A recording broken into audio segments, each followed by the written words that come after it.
but I'll stay as long as I can. All right, everybody. Welcome to the after party. I'm Nemo, and this is the Genuine Relationships in the 21st Century. Is it possible? After party stream. I'm joined by my good buddies, Asystole810 and Joe Budee. How are both of you fellas doing tonight? I'm all right. Hey, look, it's like Eli says. NYC is the first person in the stream.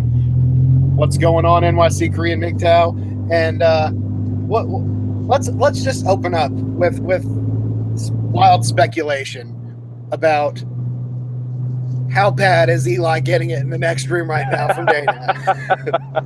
Because Mindframe triggered the shit out of her and she left, and I'm pretty sure Eli's in the doghouse. Did he say something specific to her in the chat or something, or what happened? He was being a big fucking pussy. Big What cow, happened? that right, or Mindframe was. Well, Mindframe was talking all this shit to Dana, like he wanted to, do her and stuff. And she's getting pissed off, and he keeps talking.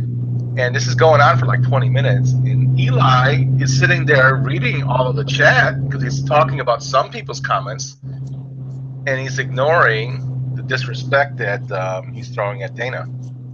Oh, I see. See, I didn't Dana, have the chat room up. And then Dana gave him some sort of signal and said, "I'm done." And then she said, "Fuck And he Mindframe." called her out on it live. She said, "Fuck Mindframe, I'm done," and went out the door. And Well, I don't know about you guys, but my jaw dropped to the fucking floor. It's done. His unicorn ran ran off. do it on the QT, but he's like making it not on the QT, so it's all Eli's fault. Yeah. Isn't that right, Dana? That's right. I still think the highlight of the night is when I named his microphone Big John. That was good for sure. And that motherfucker could not stop touching it to save his life. Eli, I know you're going to listen to this replay. You're probably not in the stream now because Dana's ripping you a new one in the Bay Area. Right in the Bay Area butthole you got spread open wide. Well, right now he's groveling, saying, "Oh, what's the matter, baby?" No doubt about it. Even the unicorns will get pissed off at you and put you in the doghouse. Isn't that right, Joe Buddy? I'm not even going to blame Dana on this. It's all his fault. It was, yeah. You're right. He could have just let her bow out quietly, right? And just left. No, But what he had to. what he should have did was he should have banned Mindframe, or he should have timed him out. Or an even better scenario is that he could have ended the stream in 2 hours so as not to make his unicorn sit there for an extra hour listening to all of the MGTOW stuff, listening to all the names in Eli's mouth, who he cannot. I don't. How many times I have to tell him, quit having other dudes' dicks in your mouth, talking about them all the time, because it's just bringing you negativity. But he doesn't want to listen. Just like he didn't want to listen to MA, he doesn't want to listen to Joe Buddy, he doesn't want to listen to TFC, he doesn't want to listen to Jamie. I mean, Jamie and he did a whole all video. on Jamie's nuts too. I mean, Jamie's whole video was, "I want to help Eli," and Eli just said, "F off." Pretty much, but according to Jamie, our minds are small because we're talking about people and events and not ideas. So we're also bad. But something else that bothered me about Eli is that when Mindframe was on the chat, like he kept talking about how Mindframe is using people who are bigger than him to bolster his own popularity. But then I said, you saw my comment, Joe, that I basically did the same thing. I mean, my growth has only really been attributed to Eli, and I haven't grown very much at all.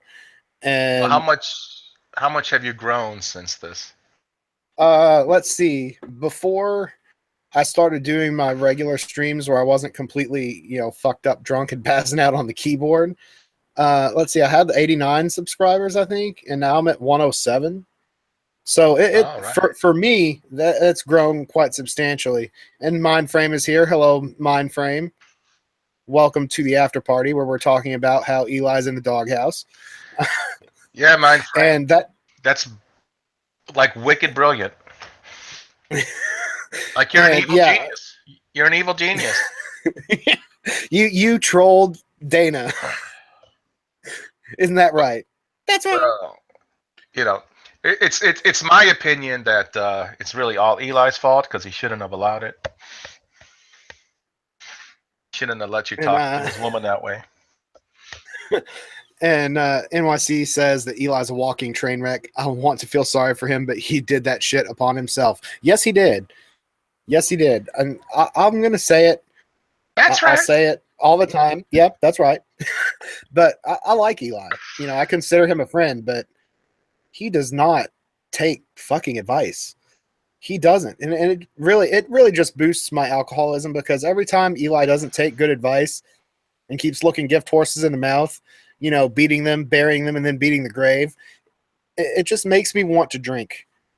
Like blackout drunk. Pass out on the keyboard drunk. Okay. Mindframe, I got a question for you since you're a content producer and you're always using that fair use thing I see in some of your videos. If I were to like mix some of Eli's words to like do something funny, would that be a problem for YouTube? I'll let Mindframe answer in the chat when it catches up to the stream, but I can tell you that as long as you put a fair use notice on your video, the only thing that it could probably do is demonetize it. Oh, well, so I don't even have a video. That's my first one. Yeah, well, that's all about. It's all about.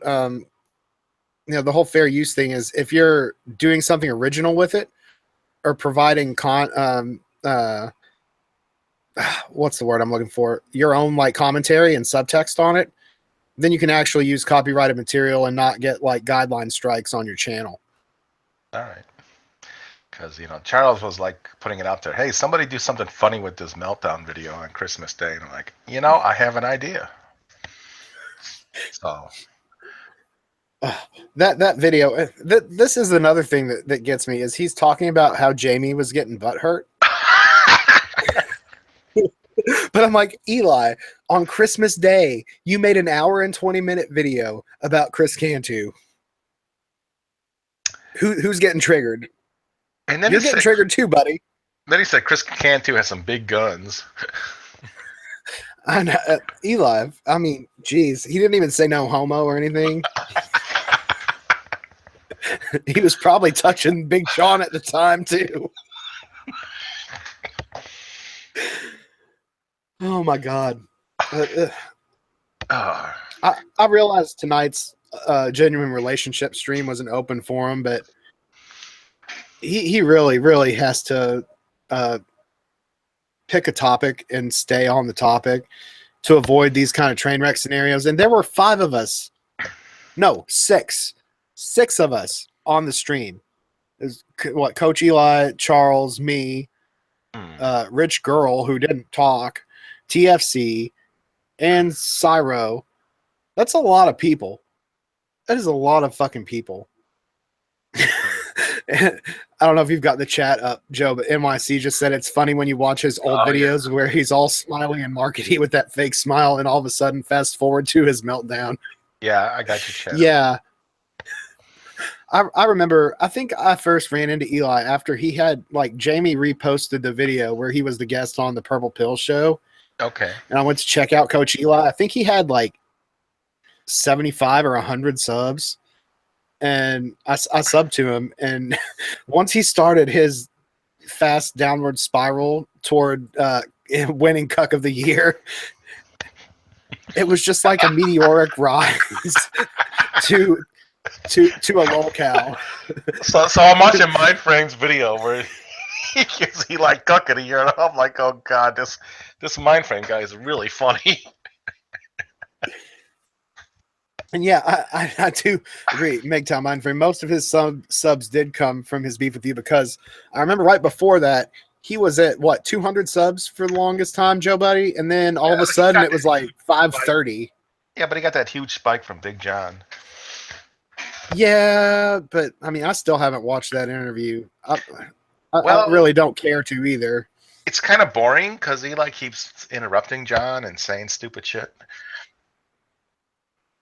Well, that's just Eli's character. He always interrupts people to say something, and that's why his interviews always get derailed. That, like I said, he looks gift horses in the mouth all the time, and he doesn't take good advice, and it's going to blow up. It already blew up tonight with Dana. I mean, we saw that. Well, I have some advice for Eli. So, Eli, if you listen to the stream later, and assuming there is a genuine relationship show next Thursday, which is, a big if there is a show next Thursday, the topic should be how to get out of the doghouse in the 21st century. But I don't know. I don't know if he can speak to that with any authority, because we don't know. We don't know how long he's going to be in the doghouse. It's going to last more than a week. It's going to last for a little while, I think, unless Dana is just an angel from God. We know she's not a unicorn, so I highly doubt she's no angel, brother. I doubt she's an angel. But she is touched. Mindframe thinks it's over. She did look pissed. She looked like you could see the wrath when she turned and looked at him while she was walking out the door. I was watching that, and I honestly, I don't know. I was speechless, absolutely speechless. Well, what's gonna screw Eli is, instead of getting up and he should have said, "Okay, guys, I have a big problem here. Thanks for coming. The show's over." He didn't do that, and so that's gonna make things worse for him. Yeah, I mean, he's chosen to be with Dana and do this stream with her, and he should have ended it immediately. I'm in no way going to let's see, advertise for someone to bow down to the altar of simptitude. But if you've put yourself in that situation where you're with a woman and you're in her space live streaming and she gets pissed off and leaves, you shut that shit down and follow her out, or you're fucked. Oh, look, Carly showed up. Carly. You two agreed on something tonight, and I was surprised.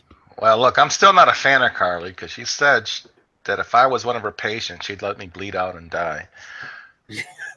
Yeah, well, she's insulted me several times, but it's all good. It's all good. She's Troll of the Year 2017, according to Mindframe. So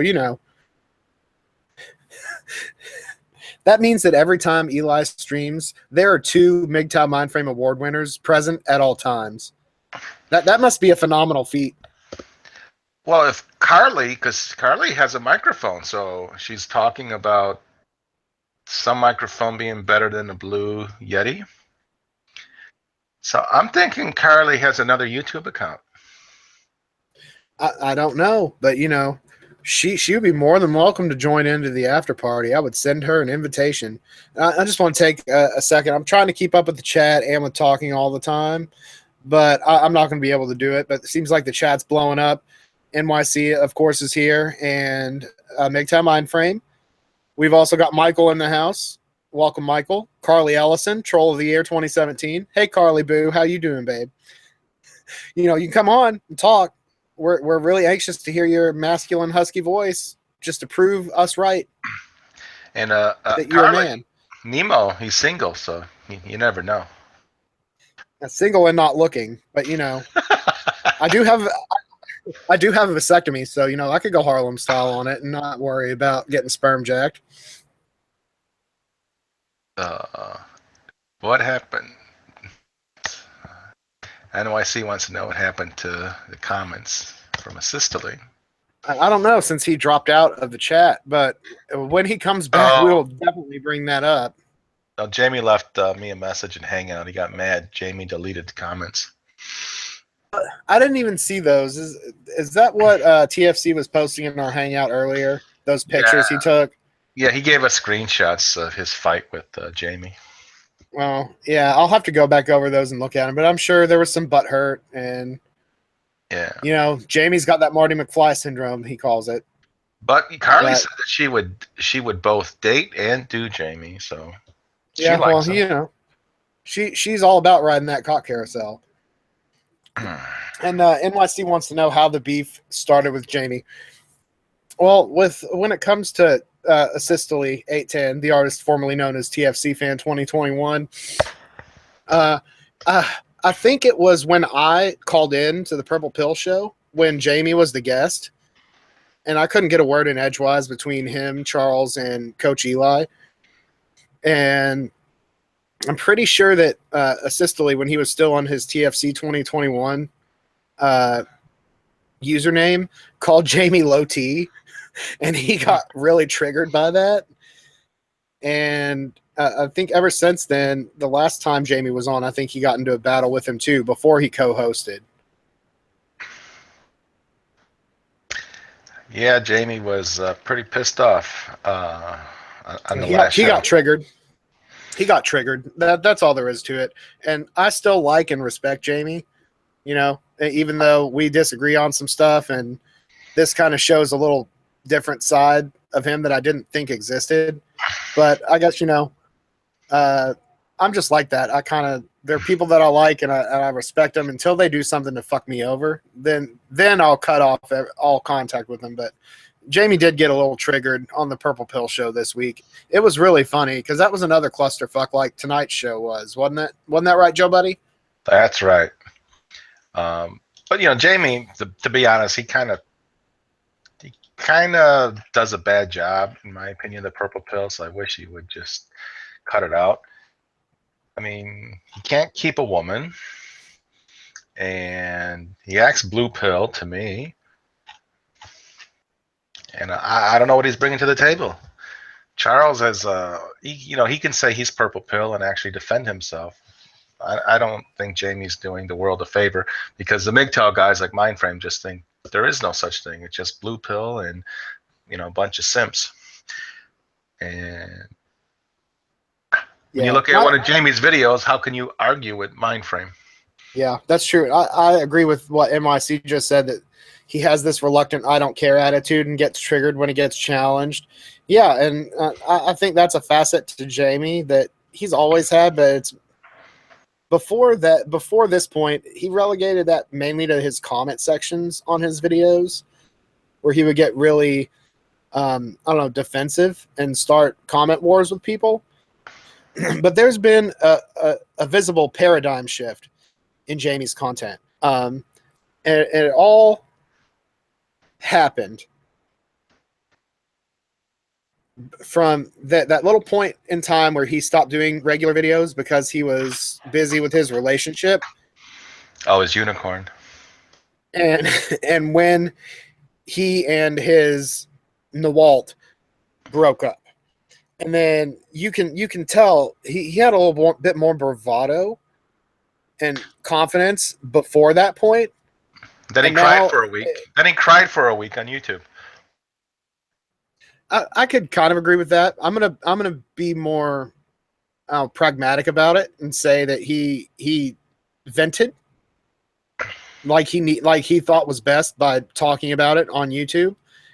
And I mean, he approached it with some tact, but those videos divided people that liked him or didn't like him. And the people that were on the fence hopped to one side. And I think at this point, especially after this week's Purple Pill show, a lot of people hopped on the don't like side of the fence. What would you have to say about that observation? That's, it's pretty good. Jamie seems, I don't know. He just seems kind of scattered sometimes to me. Yeah. And Mindframe says there may be a purple pill. I just don't believe there is purple pill MGTOW. Yeah, that's exactly the point. Purple pill isn't MGTOW. Yeah, that's the problem with Eli. He's trying. It never should have. Nobody should have tried to tag MGTOW at the back end of Purple Pill, because it may utilize some of the knowledge, but it's not the same thing. It's nowhere near the same thing. Yeah. And that was mistake number one. And that some people keep perpetuating that misnomer is what turns all the guys that are on the red pill side of the fence, whether they be the mainstream MGTOWs or the monks, turns them off of those content creators because they're trying to co-opt the label of MGTOW into something that is not fundamentally MGTOW. Yeah. And Eli doesn't have the actual experience that most of the MGTOW content producers have with women. Oh yeah, he got dumped. Okay, well, that's unfortunate, but when you have a life with a woman that you've married and have marital property and children together, and then you find out she's banging some dude and divorcing you for no particular reason other than she's not happy. Oh, and let's throw in maybe alienation of your children, maybe a false domestic violence charge. Oh, okay. Now these guys, they have real bitterness. They have real life experience, and when they go MGTOW, that's a real reason to do so. Eli, talking about some veterinarian that was a whore cheating on him. That's apples and oranges, dude. Yeah, and here's the thing. Before I go into a response on that, I'm going to say MGTOW Mindframe says MGTOW has only one colored pill, red. There's no blue or purple in MGTOW. Everything outside the red pill is not MGTOW. And personally, why even bring the whole Matrix scenario into it? I mean, I know that's one of the original cornerstones of the movement, but just put MGTOW for what it is. It's a man going his own way. You can't be involved in a relationship and be MGTOW. You can't cohabitate and be MGTOW. Just have tenants, but don't bring something that people can all co-opt to their own little niche. Well, I'm going to make a different colored pill because I'm not red pill, but I'm this, I'm green pill, or I'm fuchsia pill. It's stupid. We don't just use the MGTOW label and have that be it, and then you can't co-opt it if you can be like, look, if you're not this, then you're not part of MGTOW. But then again, it's just an acronym. It's just a label. Who fucking cares? It's all about helping men. It's all about helping men.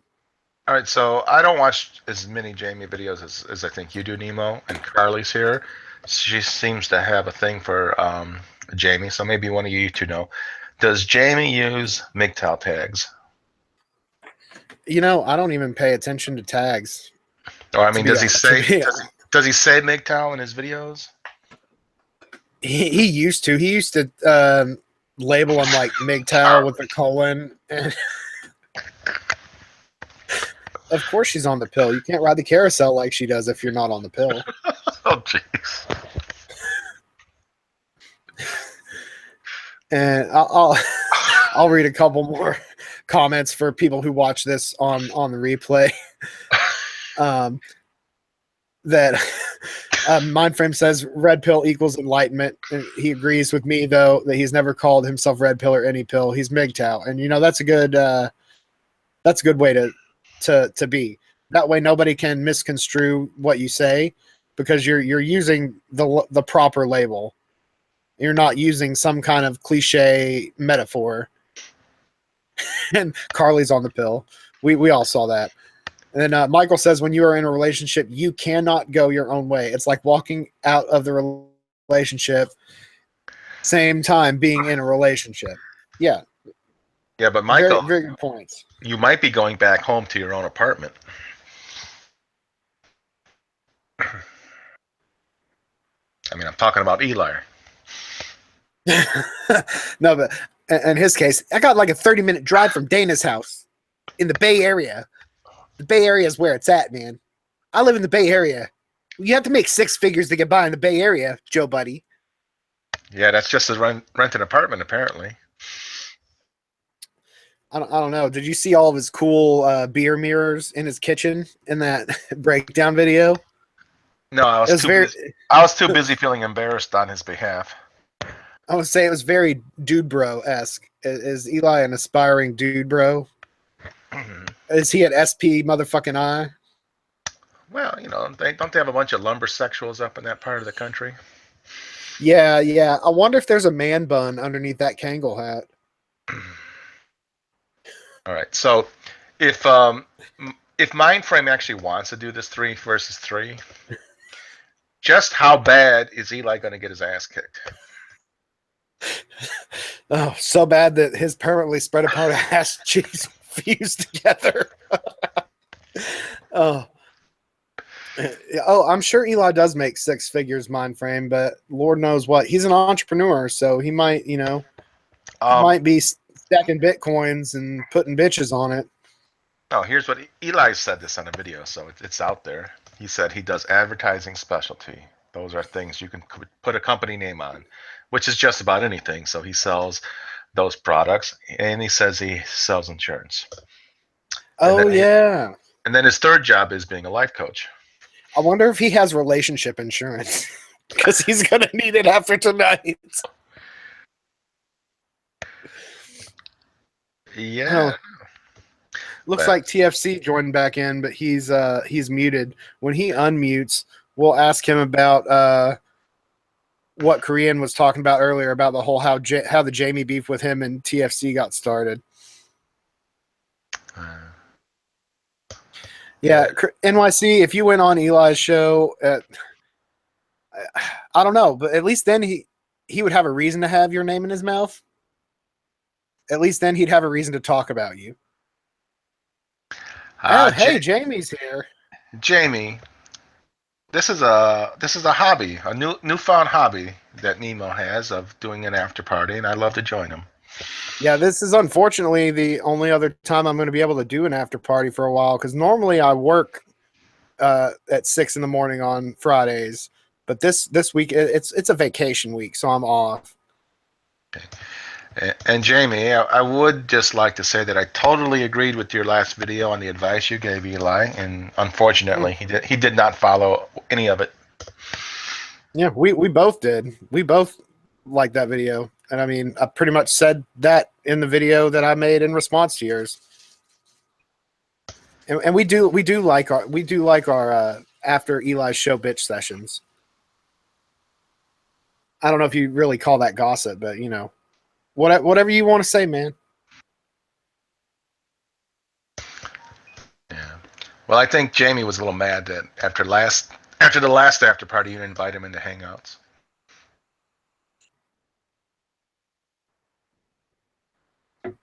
Yeah. Eli went into that tonight, actually, Jamie. That I think maybe Eli got a little butthurt because he said that you got triggered, but yet he made a video on Christmas that was an hour and 20 minutes of him talking about Chris Cantu. So, that's like the pot calling the kettle black. At least you got upset over something that was actually happening to you personally. Not just because you got blocked by somebody that's got bigger guns than you. So Carly's saying there's no common law marriage in California. So what is your point, Carly? That it's okay for Eli to shack up with Dana?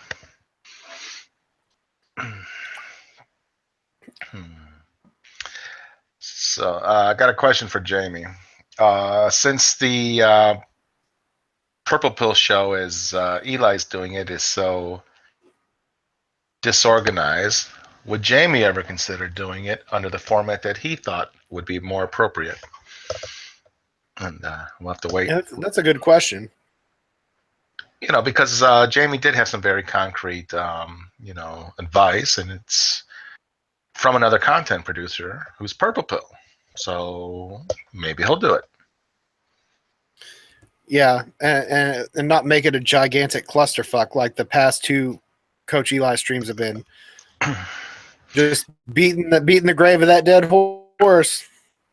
Yeah, I consider myself Purple Pill. So when the show was first started, I thought, well, this will be interesting. How are they going to help men out?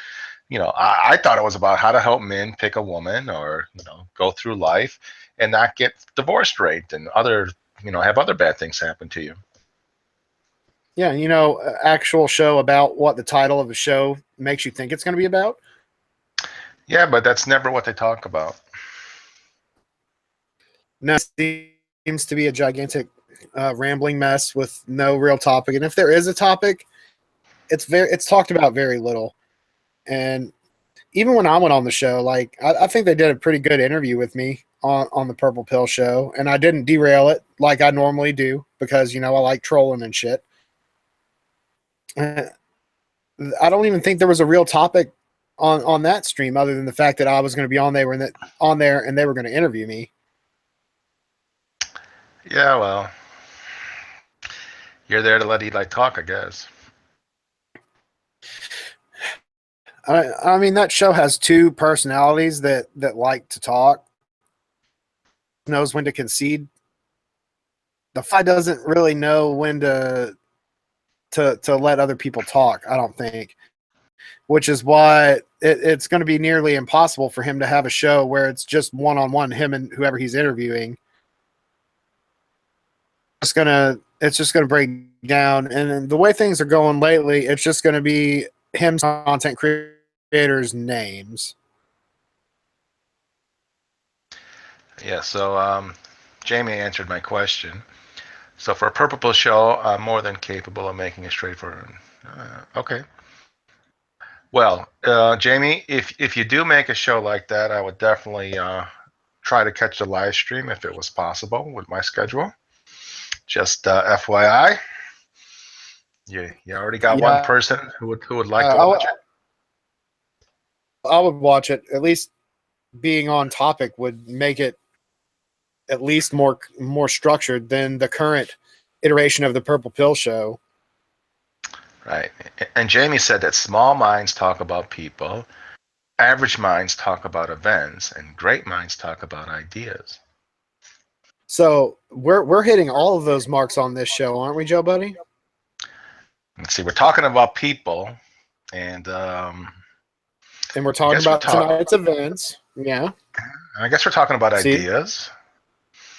Yeah. See, we're talking about all of it. So we have like great, average, and small minds all in one glorious after party. Did you ever think of making a drinking game out of Eli's show? Like every time he says, "Isn't that right, Dana?" Buddy, I would be drunk within 10 minutes, and I would be blackout before the first hour. There's just no way in hell that we could pull off a drinking game and not have everybody in the hospitals in their local areas with alcohol poisoning. Was like, why did you drink so much? Oh man, Coach Eli had a stream on. It was like 30 minutes in. He already talked about Dana 30 times. He mentioned Big John 15, and he said two other content creators within the first 45 minutes, man. I couldn't keep up. It was shot after shot. No chaser, son. We was stacking bitches on bitches, son.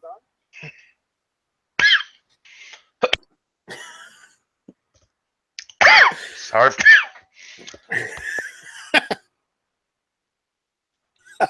You're making me cough. Mind frame said it. A shot every time he talks about other man's dicks or bodies. He's trying to kill us all. We would be dead. Oh, that was a good laugh. I've laughed a lot tonight. So if laughter is the best medicine, I'm fucking cured of everything. All right. Well, I'm curious, so I'm going to send Eli a message on Hangouts, and I'm just going to see if he answers. If he doesn't answer within 5 minutes, you know that World War IV is still going on in the Ogni household. Yeah, I'm just going to see how things are going with him. Strangely enough, I do like Dana. I don't want anything bad to happen to her. I think Dana puts up with a lot of Eli's shit. She's got to be tired of hearing about MGTOW and hearing about Chris Cantu and MGTOW Mindframe and Jamie the Purple Pill guy and Charles F. Gray and who else? NYC Korean MGTOW. Who else does Eli talk about? Well, there's us too. Yeah, but not. And I've been mean to Dana too. I've said that she's full of red flags, and Eli shouldn't wife her up. I mean, it's true, but MGTOW Mindframe says he kind of wants to fuck her now. Oh my I think he was gosh. titillated and aroused when Dana touched just the tip of Big John, the Blue Yeti microphone. Yeah, I think there's going to be a JB video off on that. I think. I could be wrong. I hope so. I mean, JB keeps promising he's not going to make any more Eli videos. All right, this is the 5th time. No more. That's it. He's dead to me. Next day. Here's one more. It's all right because it provides a lot of nice laughs.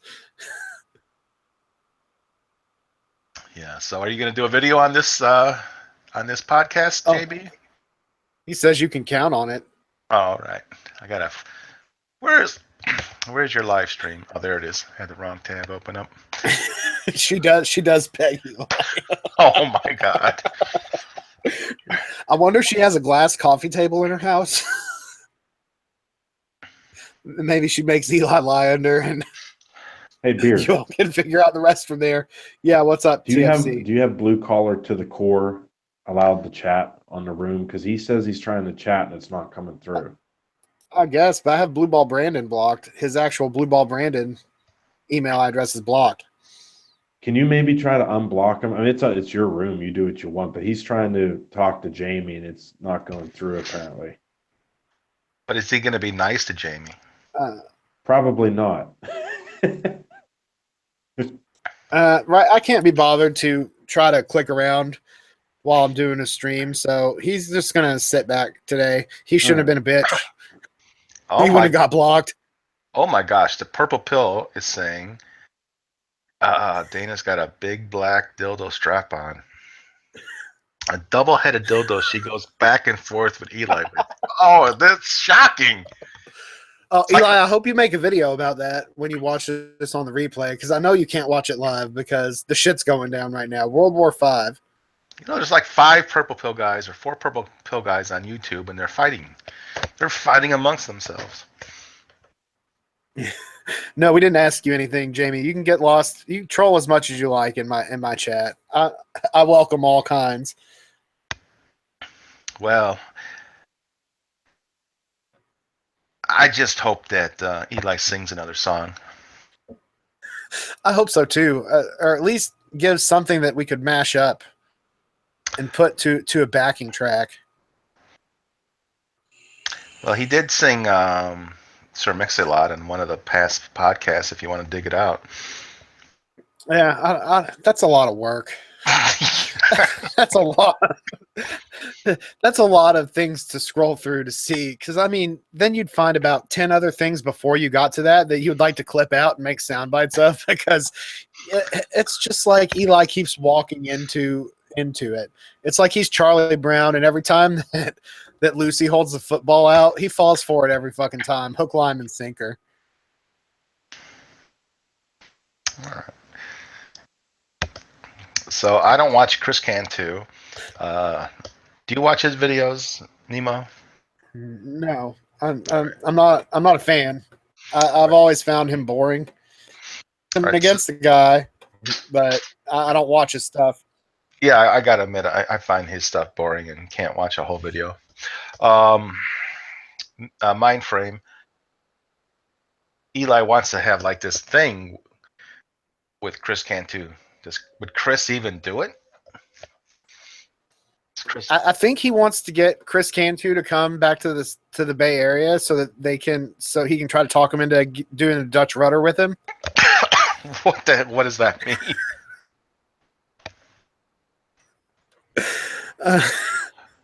It's the same thing as the Chicago steamer.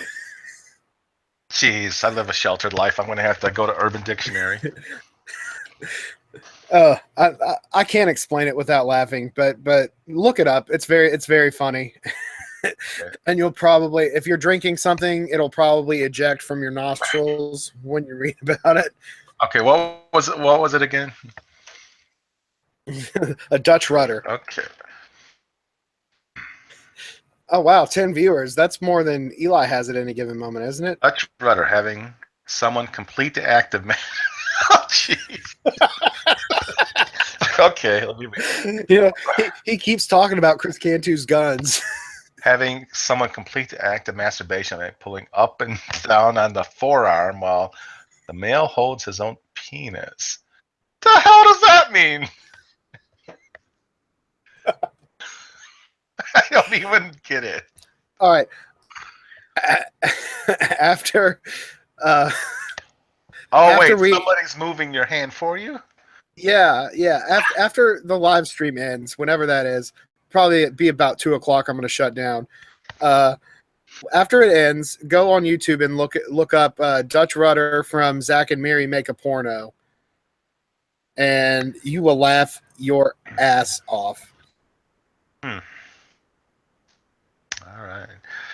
Well, yeah, and I don't know. I really don't understand what Eli's so mad at Chris for. Chris is getting paid. All right, if people want to give him money, what the hell? It's a free country. Nobody's forcing people to hit super chat. Exactly. Like I've said before, I may not agree with how he's making money, but that doesn't mean that he doesn't have the right to do it. I mean, if you want to give him money, go ahead, give him money. That's your prerogative. But Eli wants to make it another big deal that he's cheating men out of their money and he's fucking them over and lying to them. Who fucking cares, man? Who fucking cares? Let them pay him because they want to, and keep your nose out of his business. And I agree with mine, Tim. YouTubers deserve to get paid. That's true. I personally choose to AdSense, which will probably never fucking happen. But and I want to look up a men's charity or advocacy group or some group that helps men out who are single fathers trying to get some legal help. And I want to, provide a link so people can give money to that. There's nothing wrong with making money on YouTube. Personal opinion, I think you should be at least honest and transparent about where it's going. That's just me. However you want to do your monetization or your Patreons or your PayPals or your any other link you want to use to make money, go right the fuck ahead, man. That's your prerogative.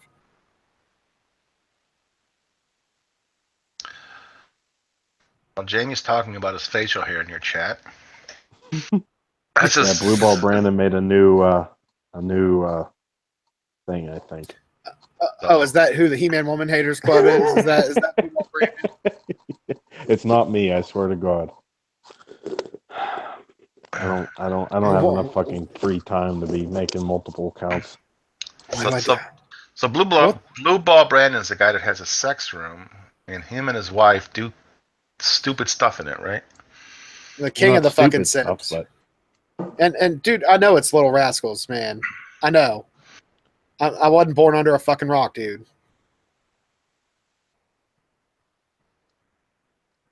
And there you go. Mindframe says Cantu is being transparent about where the money's going. Good for him. I don't watch his content, so I don't know. So you know what? That just changed my opinion of him as a whole. I still won't watch his content because it's not for me, but hey. Yeah. All I ask for is that you're being transparent when you're begging for money. Yeah, and if you do beg for money, just try not to be obnoxious like Stefan Molyneux. Yeah. And definitely make sure you know what you're saying. Don't call them shackles when they're really shekels. I think that's fair. Shackles.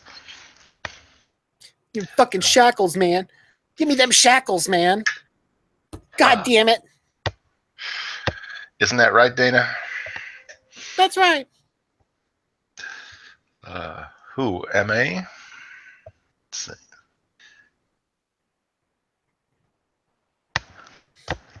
Okay, what are you talking about? Jamie doesn't have a job.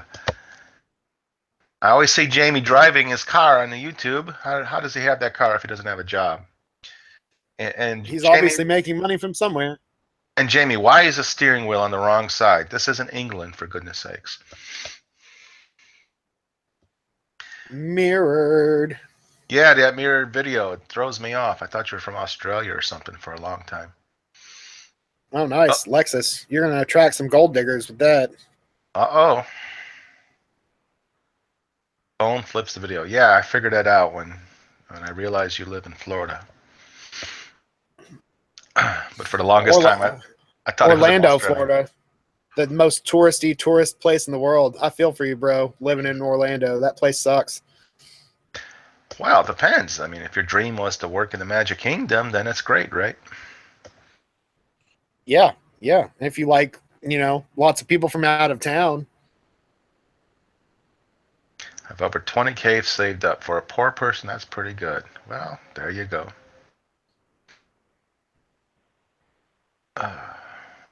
Living the high life there. Now, Eli says that you need to make a 6-figure income to live in San Francisco. What type of income do you need to live in Orlando? I don't know. Judging by that area of Florida, I would say you could probably live off of 50 or 60K. But then again, I've never lived in Orlando, so I don't know the actual like rental prices or average home prices.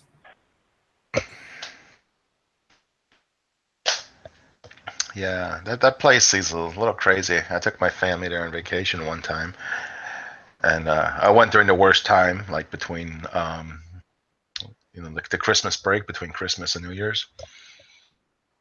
And I think like at 10 o'clock, listening to the radio, Disney was closed. They had reached maximum capacity. 10 o'clock in the morning. Jesus. Yeah, like the fire department wouldn't let anybody else in. The park was crowded. Everybody wanted to stick around for the fireworks show. It's like, oh my gosh. Yeah, the last time I went, excuse me, the last time I went to Disney, I was still married to my ex-wife. So this has been, I think my son was like 8 months old at the time because we went around Christmas, and that place was still crowded at Christmas time. It was insane. Because normally October they say is the best time to go to Disneyland, Disney World, or whatever, and not be completely swamped with people. Well, I don't think the MGTOW guys here care about Disney World because they don't have a wife or kids. You don't know about the kids. Well, Wife, definitely not. Yeah, I suppose you could have kids.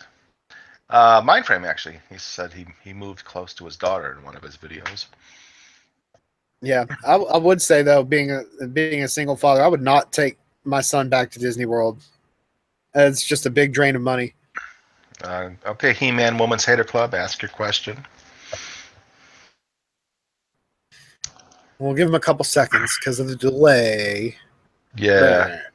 This was a TF Money show. You have to say 10 seconds, please. 10 seconds, guys. 10 seconds. I don't know. I really looked forward to a show, and then he got that stupid sex style, and it's like, man, this guy's a huge perv. Yeah, my biggest gripe about the direction TFM's gone lately is he doesn't produce the original content that he used to produce that I loved. And now it's pretty much, every day is 2 or 3 chopped up TFM 420 segments, or you got to wait for the live show. It's, I don't know, it's changed a lot in the past, half year. Why does Eli have such an infatuation with you, which is me, Joe Budee? Well, I've been on 2 of his shows before.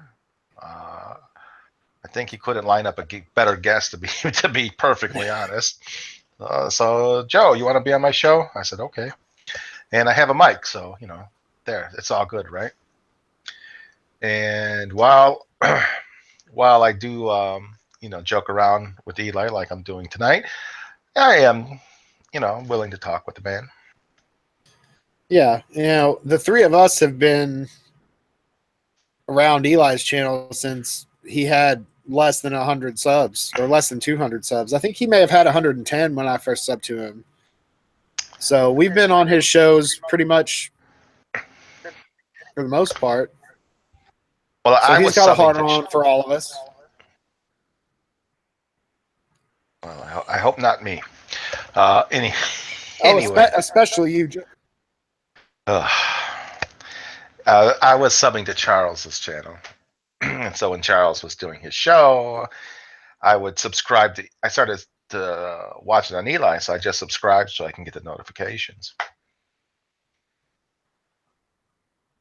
And I did not start watching his genuine relationship show until very recently because honestly, I don't give a shit. Yeah, I'm a married man, but I don't like Western women.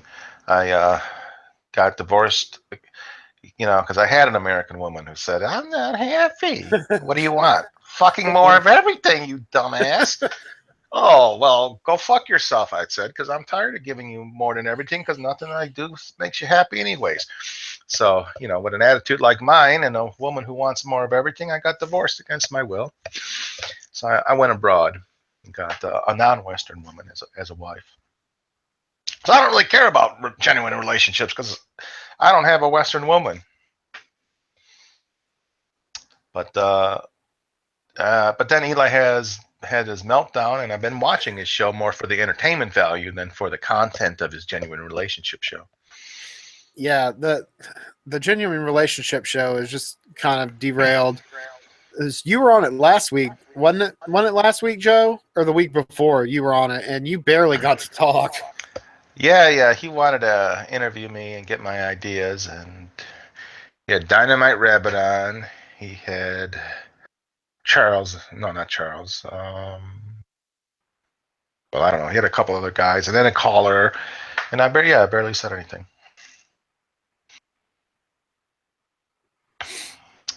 Yeah, it was just meh. Yeah. And I did, I don't know if you heard it, but I heard a study that in the last 5 years, happiness in America has gone down. Well, of course it has, because nobody can be happy with what they have. So they always are looking for bigger and better things, and everybody is entitled to happiness. Well, tough shit, bitch. You're not. No one is entitled to be happy, but happiness is what you make it. So, just I'm throwing it out there to, I guess, any relationship show. It's like I think you need to have more realistic expectations, of what you want out of life. And it'd be nice maybe if Eli actually talked about that on one of his relationship shows. Just throwing that out there. Just throwing that out there for Eli if you're watching this show one day. Yeah, but that advice is in one ear, out the other. Yeah, but maybe Jamie could do the show justice. He can do his own Purple Pill show. Well, he wants 5 topics that you'd want him to cover on his show. Well, I think a very good topic would naturally be, what type of woman to look for. And not just that, maybe what types of women to avoid, and not your typical, your typical list of she's got crazy eyes. More subtle things that you want to look for when weeding out the ones that just need to just go. Well, I've read that the most successful marriages, if you're just gonna look at the background of who you're marrying and who you are, is from both the man and the woman that both come from intact homes. In other words, both the man and the woman have parents who are still together. Yeah, I'll play devil's advocate there, though. Both of my failed relationships, my one marriage that died and the one I just got out of, both very solid family units intact, both sides. Well, so while that's a good indicator, it's definitely not a be-all, end-all. No, there's no guarantees, but that is one thing. And I can speak from personal experience with my first wife.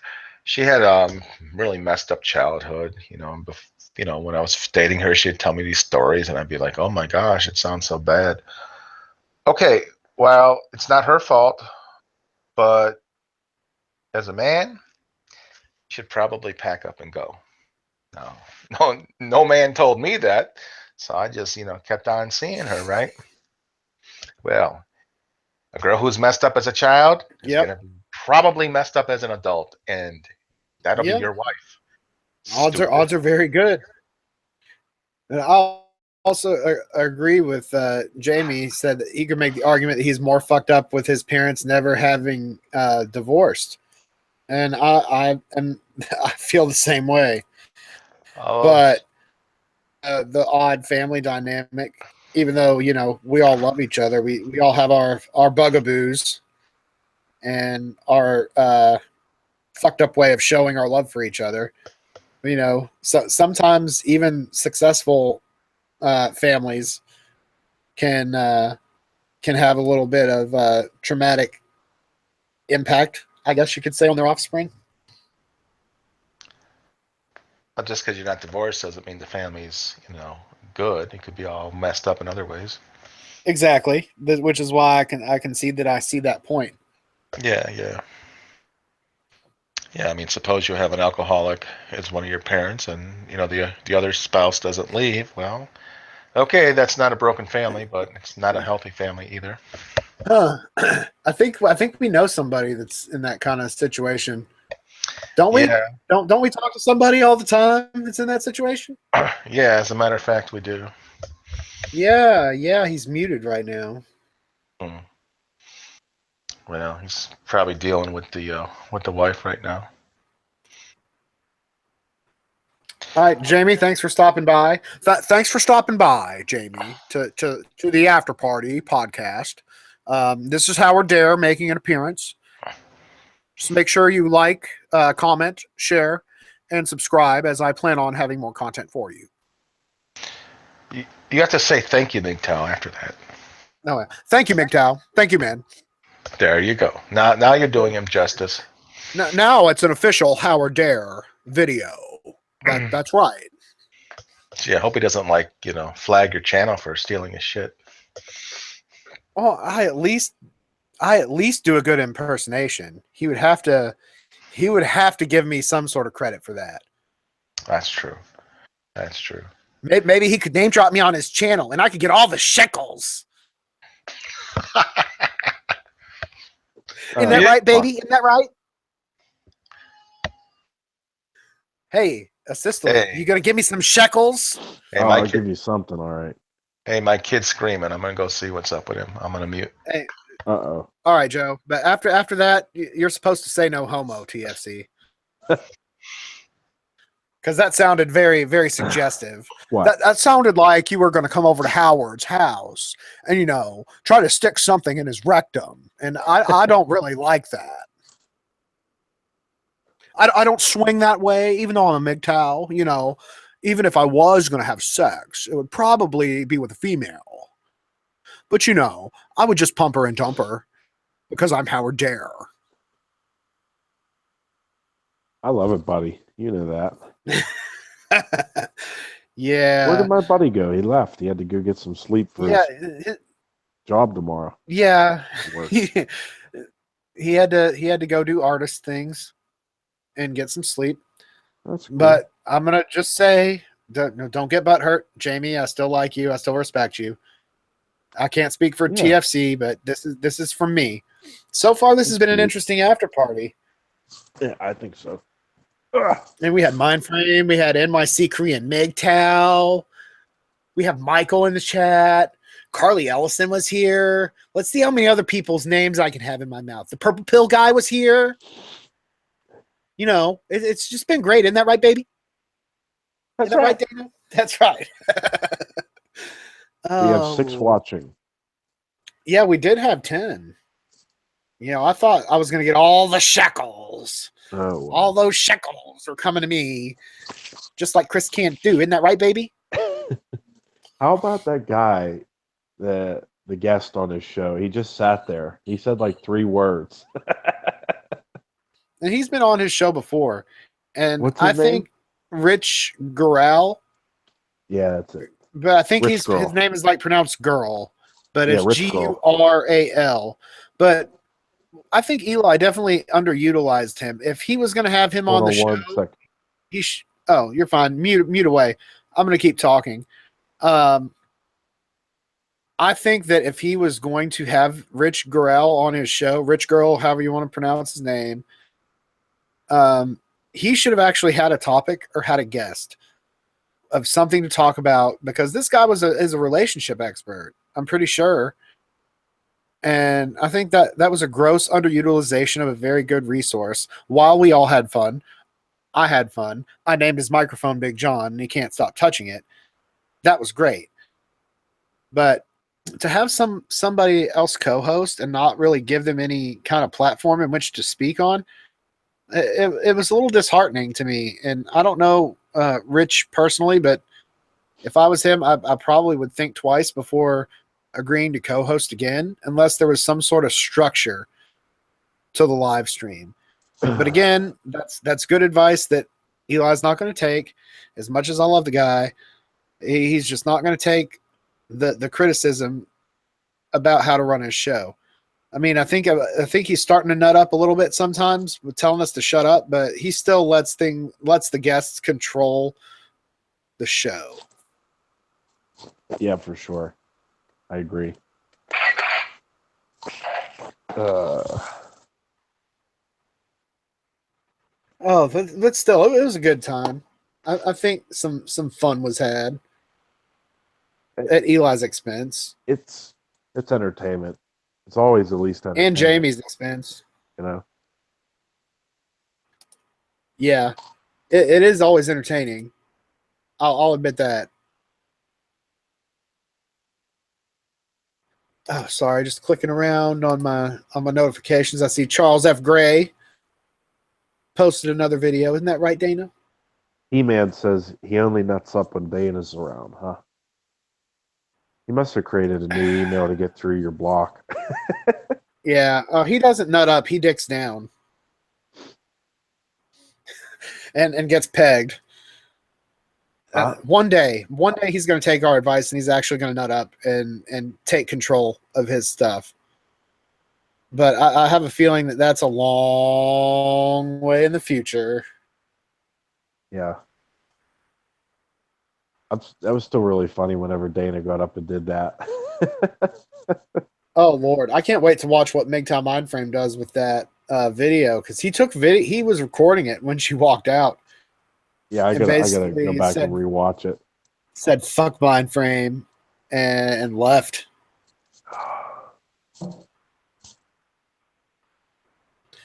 God, I've got like 3 or 4 Charles's videos to catch up with, and MA just did a live stream ago. I guess he was responding to Mindframe, his latest video. Got a lot of shit to catch up on and not a lot of time. Do you work tomorrow morning? No. Oh, Eli is in the chat. All right. He's coming on in a few. All right. So Dana got done torturing him, and now he's done. That's good, Eli. I will send you a Hangouts link in a couple minutes, and you can come on and you can talk about the aftermath of Dana's leaving the room. And we all thought that everything was going to blow up in your face and it was all over, and that we were going to see a Chris Cantu styled crying video from Coach Eli. But I'm glad that you all are good, and it's been a fun, interesting after party. Mindframe was here, and your buddy NYC Korean MGTOW was here, and Carly was here, my boo. And there's a lot of big names here. Yeah. On my little old stream, that's quite interesting. I'm moving on up in the world. I'm gonna start name dropping Mindframe on every video and be like, dude, MGTOW Mindframe was in my fucking live show, son. Stacking bitches and pissing on their faces, son. I can't do the SPI. Is everything good?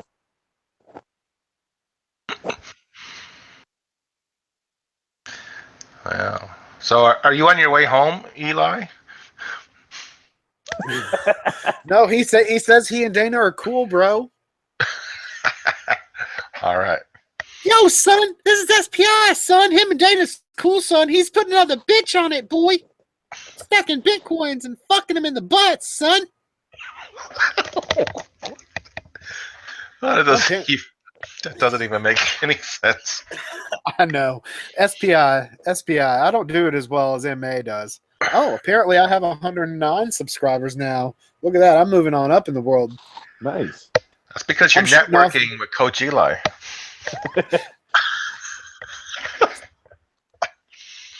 You're gaining what he's Hey, losing, right? No, Eli is back up to 500, I think. 95, and he's back up to 500 now. So, All right. Well, Charles put out a challenge, Eli, to mash up your Christmas video and do a song out of it. I feel inspired to play around with video editing software and see what I can do. he needs some help. You need Howard Dare to be on, Dana. Well, my blood pressure, it kind of spikes. So if I were to be on top of Dana, I don't think you'd really like that because you would definitely be a cuck. That's the definition of a cuck, Eli. I don't know if you know that, but I could try. We'll see. My heart might give out, but content for you. Make sure you like, share, and subscribe. Thank you, man.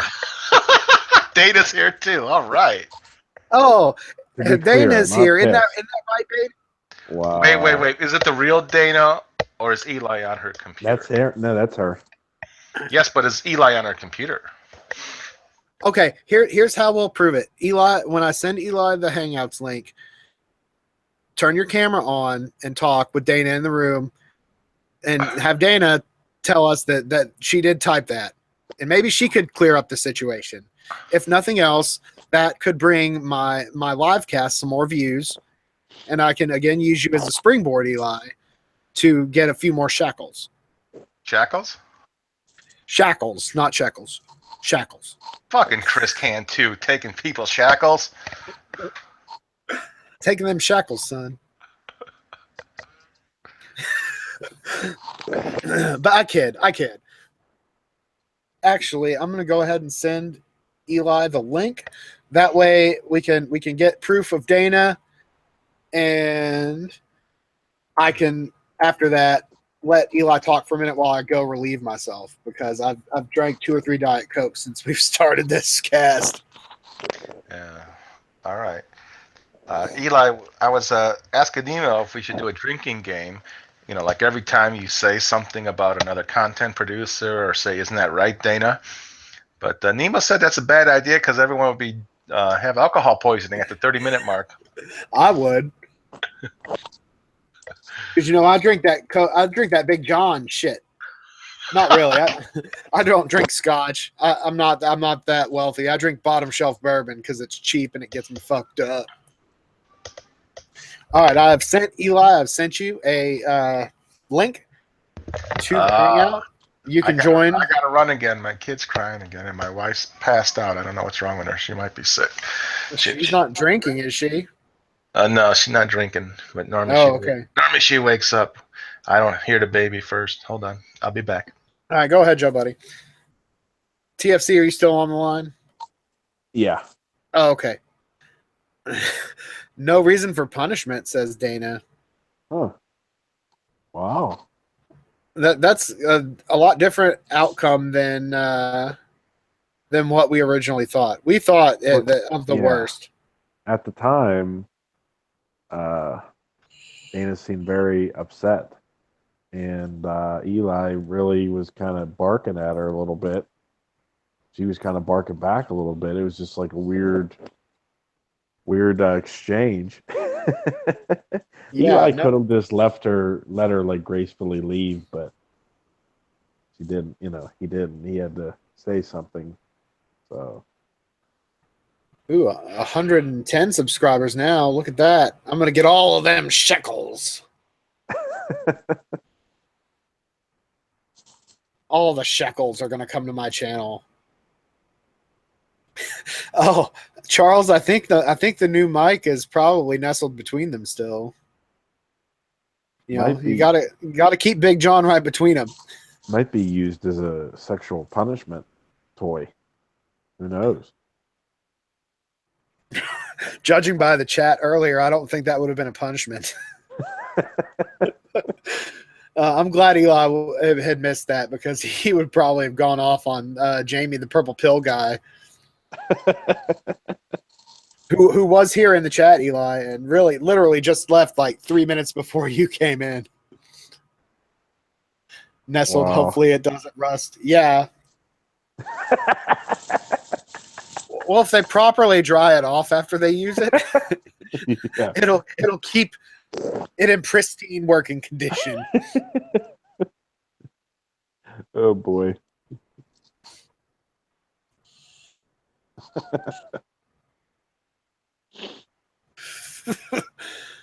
Oh God.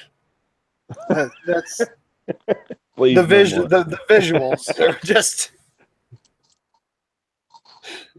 they're just too much, isn't that right, Dana?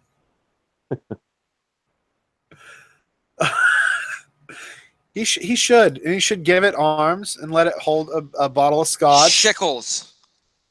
There Ooh, he is. shekel man. Hey, Hey, I'm on my phone plugged in with a headset to my iPhone. Can you guys hear me clearly? Am I coming in okay? Oh, you're coming in perfect. Because I'm cleaning up still. There are like 3 laptops here. There's a big black penis Yeti microphone named after Big John. There's a 1080p webcam. Dude, you know what it takes to produce a show like we did tonight, man? It's fucking crazy in here. I got clean up. Let me ask you real quick, Beard. I didn't mean to interrupt, but YouTube again, because I noticed it on your stream too. So it's not your stream. YouTube's having some buffering problems. They were having buffering problems tonight. Did the stream that I was putting out there on your end coming out decent for the most part? For the most part, it just once we had so many people on the Hangout, it seemed like it was having a little bit of trouble keeping up with everybody, and your mic just kept popping in and out. Yeah, but you're talking about when you were on Hangouts. Well, I'm talking about what was being put out to the general public. So you're talking about what you were hearing on the actual Hangouts, not the actual YouTube viewing stream portion of it. Yeah, I'll have to check back on that. Yeah, Joe, you were listening for the most part through it because you weren't on Hangouts. Was it coming out? Was it coming out okay on your end? He'll have to tell you when he gets back. His baby was crying and his wife was asleep, so he's tending to daddy issues at the moment. Okay. So what's going on, guys? I mean, I'm going to be here probably for about 20 to 30 minutes, and then Dana's going to probably come on for a little bit before we go to bed. She's not pissed off. I mean, you know, she's got a lot of things going on with her kids and stuff, and her business, and it just, you know, she's worn out by the end of the day. She works her ass off. Well, for her to do this show, it's just it sucks a lot more out of her. So, but anyway. Yeah, I can imagine after 3 hours of what we were doing that it would kind of everything piled up on her. Everybody's just going to want to know what's going on because everybody's speculating wildly that you're going to be sleeping on the couch or be in the doghouse for like 3 months, or that Dana's already left you when she walked out the door. And you know JB's going to cut that footage up and do a video. You know what's going to end up happening. Of course, dude, I expect it. In all honesty, here's the thing. Look, you know, you guys can do whatever you want with my stuff. At the end of the day, and I'm not saying that I'm doing this for ratings or branding. This is who I am. What you're seeing out there is the real me. This is what I do.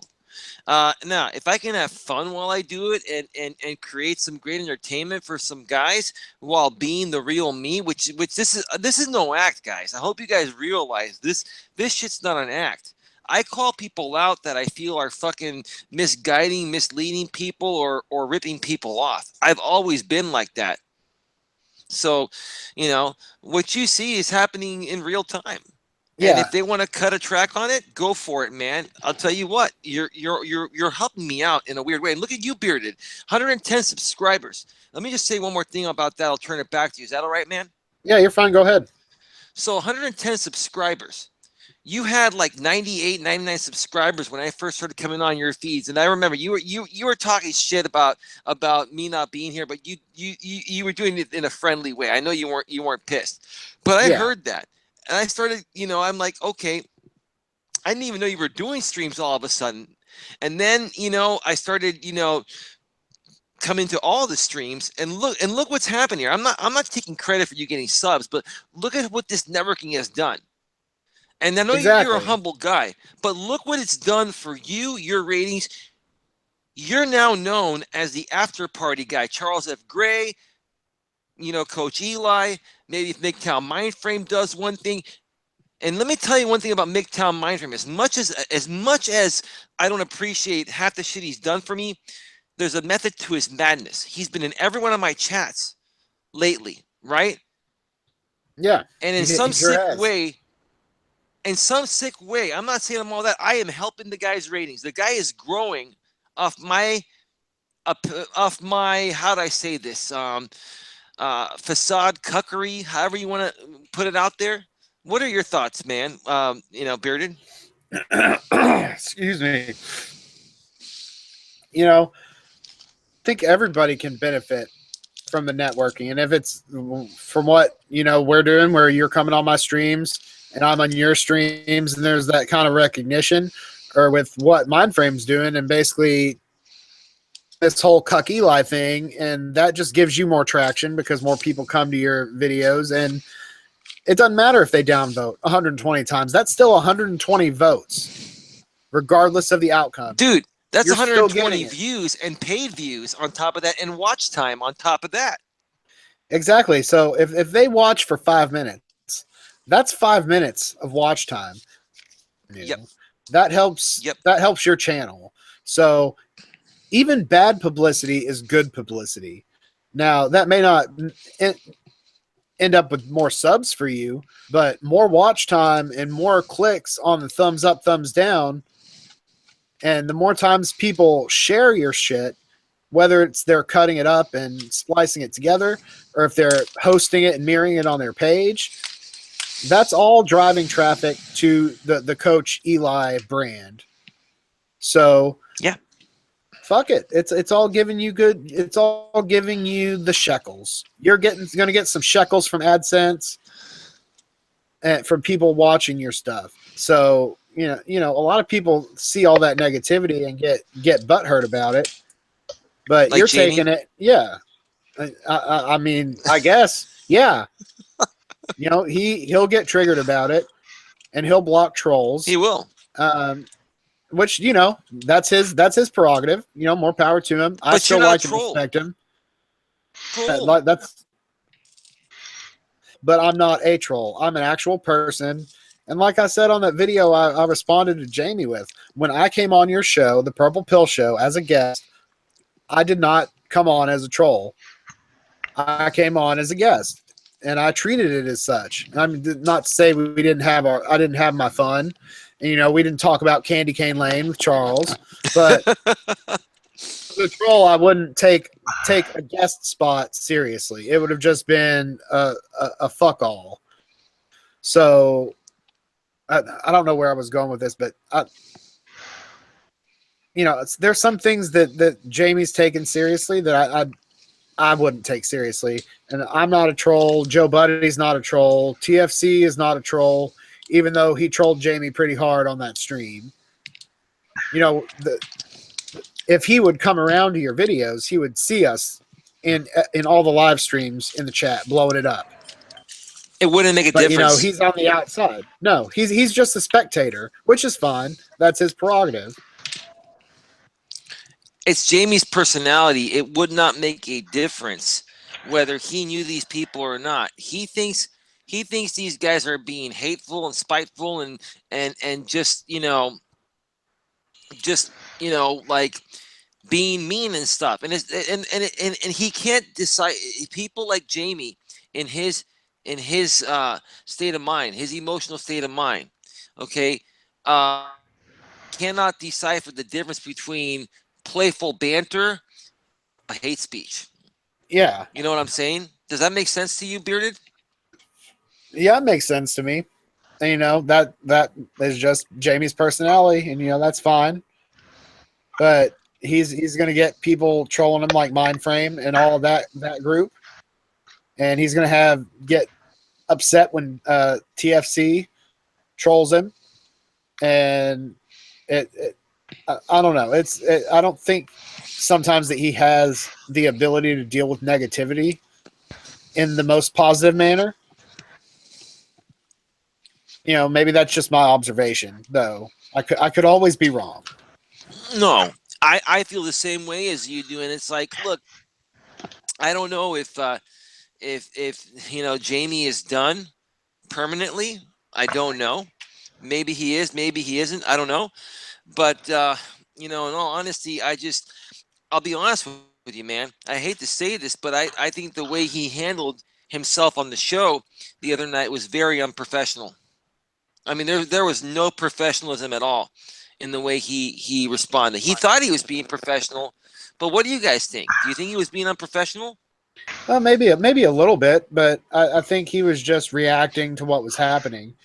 And, maybe he was just in a state where he felt he was being attacked and had to put his defenses up. So maybe that's why that attitude came out.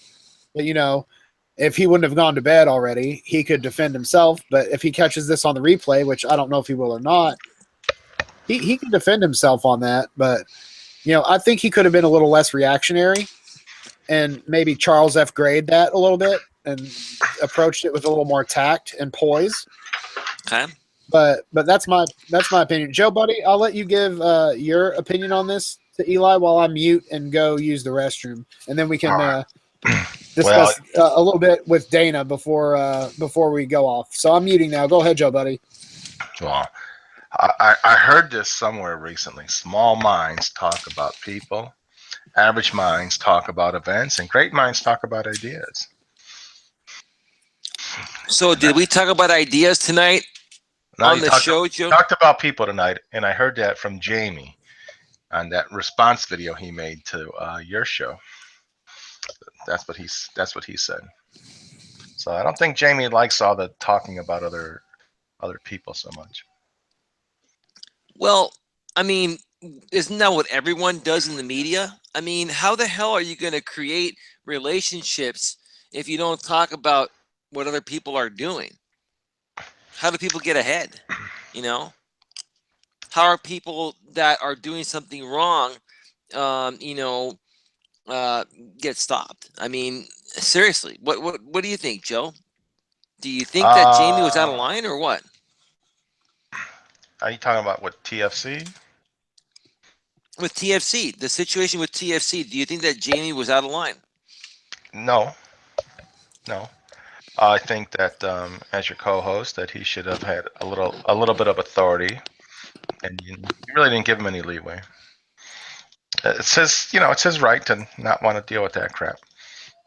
I don't think it's right or wrong. He didn't want to deal with it. He had authority. Joe. The bottom line is that, number one, when you're and Bearded, tell me what you think. When you're running a show that people are following, number one, you have to provide great value. Number two, you have to have some form of entertainment factor, or people are not going to stick around. And you can't bore people.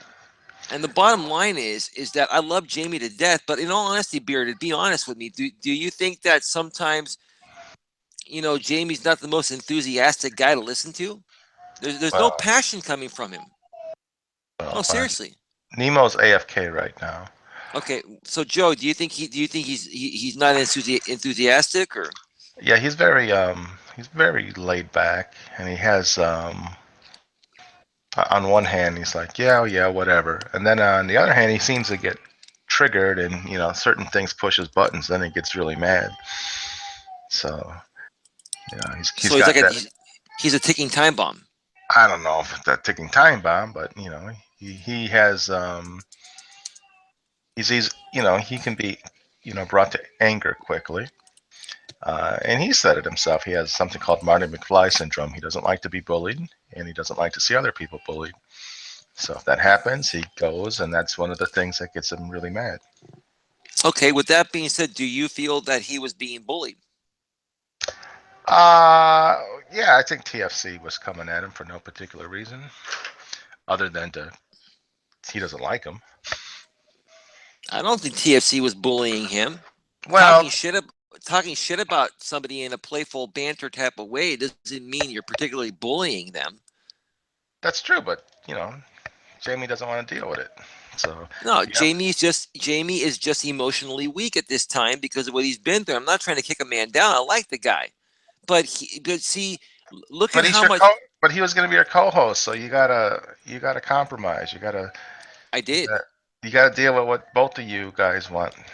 I was going to. The bottom line is he didn't even give me an opportunity. He sent me a message, private message on Hangouts, in a chat message saying that he's bowing out. He didn't even say, "Hey, dude, let's talk about this and figure out what's going to happen." He just ran away from it. You see, the same thing that Chris Cantu's done to me. He's blocked me and talked shit about me and basically not even allowed me to voice my opinion. Right? I can't respect someone who basically just runs or just talks shit and blocks me, dude. I mean, how the fuck can you respect someone like that, Joe? You tell me. I'm all ears. Are we talking about Chris or are we talking about Jamie? Well, we're talking about Jamie and Chris. I'm talking about anybody in general. Well, Chris doesn't give a crap. He you know, Chris just wants you to go away and stop putting MGTOW tags on your things. That's what I think the whole MGTOW community wants. They want you to stop putting MGTOW tags and go away and do whatever you're doing somewhere else on YouTube, but not in the MGTOW community. Okay. And as far as Jamie's concerned, it's his right. He doesn't want to put up with that. That's just what he will. That's his preference. It's not right or wrong. If I was hosting your show, I wouldn't have put up with TFC. I'd have told him, thanks for your time, and we need a no caller, and that's that. That would be my temperament. I wouldn't want to deal with that sort of. I wouldn't want to deal with a guy who was talking crap to me like that. So that is my temperament, and it sounds like that's Jamie's temperament. And you seem to like being trolled, albeit mildly. You don't like the hardcore trolling, but you do like it mildly, and you take it in stride. Jamie just doesn't roll that way. Yeah, he doesn't operate very well with trolls. No, and not only does he not operate well with trolls, it's just that Jamie is kind of like the opposite of these red pill MGTOW guys. Either you believe in exactly what he's saying, or he just goes totally against you. Have you seen some of the comments he's made on his channel where he goes off on people that have a slight difference in the purple pill ideology than he does? Rather than sitting there, okay, I understand where you're coming from. This is how I feel about it. Let's maybe do a live stream together and hash it out like two grown men. But you don't see people like that doing that. I do that. I welcome it. Is there a difference? No, but I don't think I don't think Jamie is as open to that one-on-one, hashing out of ideas like you are. Okay. That's just part of his personality. He's kind of ways, I think. And he's open to hearing new ideas, but he's not always gonna take them. I think he's a little hardline in some of the beliefs he holds, which isn't necessarily a bad thing, but it could definitely cause traction. And I've seen him get in comment wars on his channel, and he's just one of those very opinionated people that isn't easily swayed, and that's how I view it. No, he's one of those people that is a one-way street, take it or leave it. And here's the thing, I can understand some people being like that, but if you're going to come and try to create an online forum where you're going to get all walks of life and it's a public channel, you've got to learn how to deal with all people. Okay, even people that disagree with how you feel, and you have to be objective to it. Do you understand, guys, what objective means? Jamie is not objective, period. That's my thought. Does anyone know how long Jamie's channel's been active? How long A has he been couple, making? a couple of years, like 2.5 years. He has almost 1,900 subscribers. All right, so Yeah. he's been doing his own Go thing ahead, for a Joe. long time. Um, what he wants to do it his way. I think you just gotta accept it or find a new co-host. But there aren't a lot of purple pill guys on YouTube.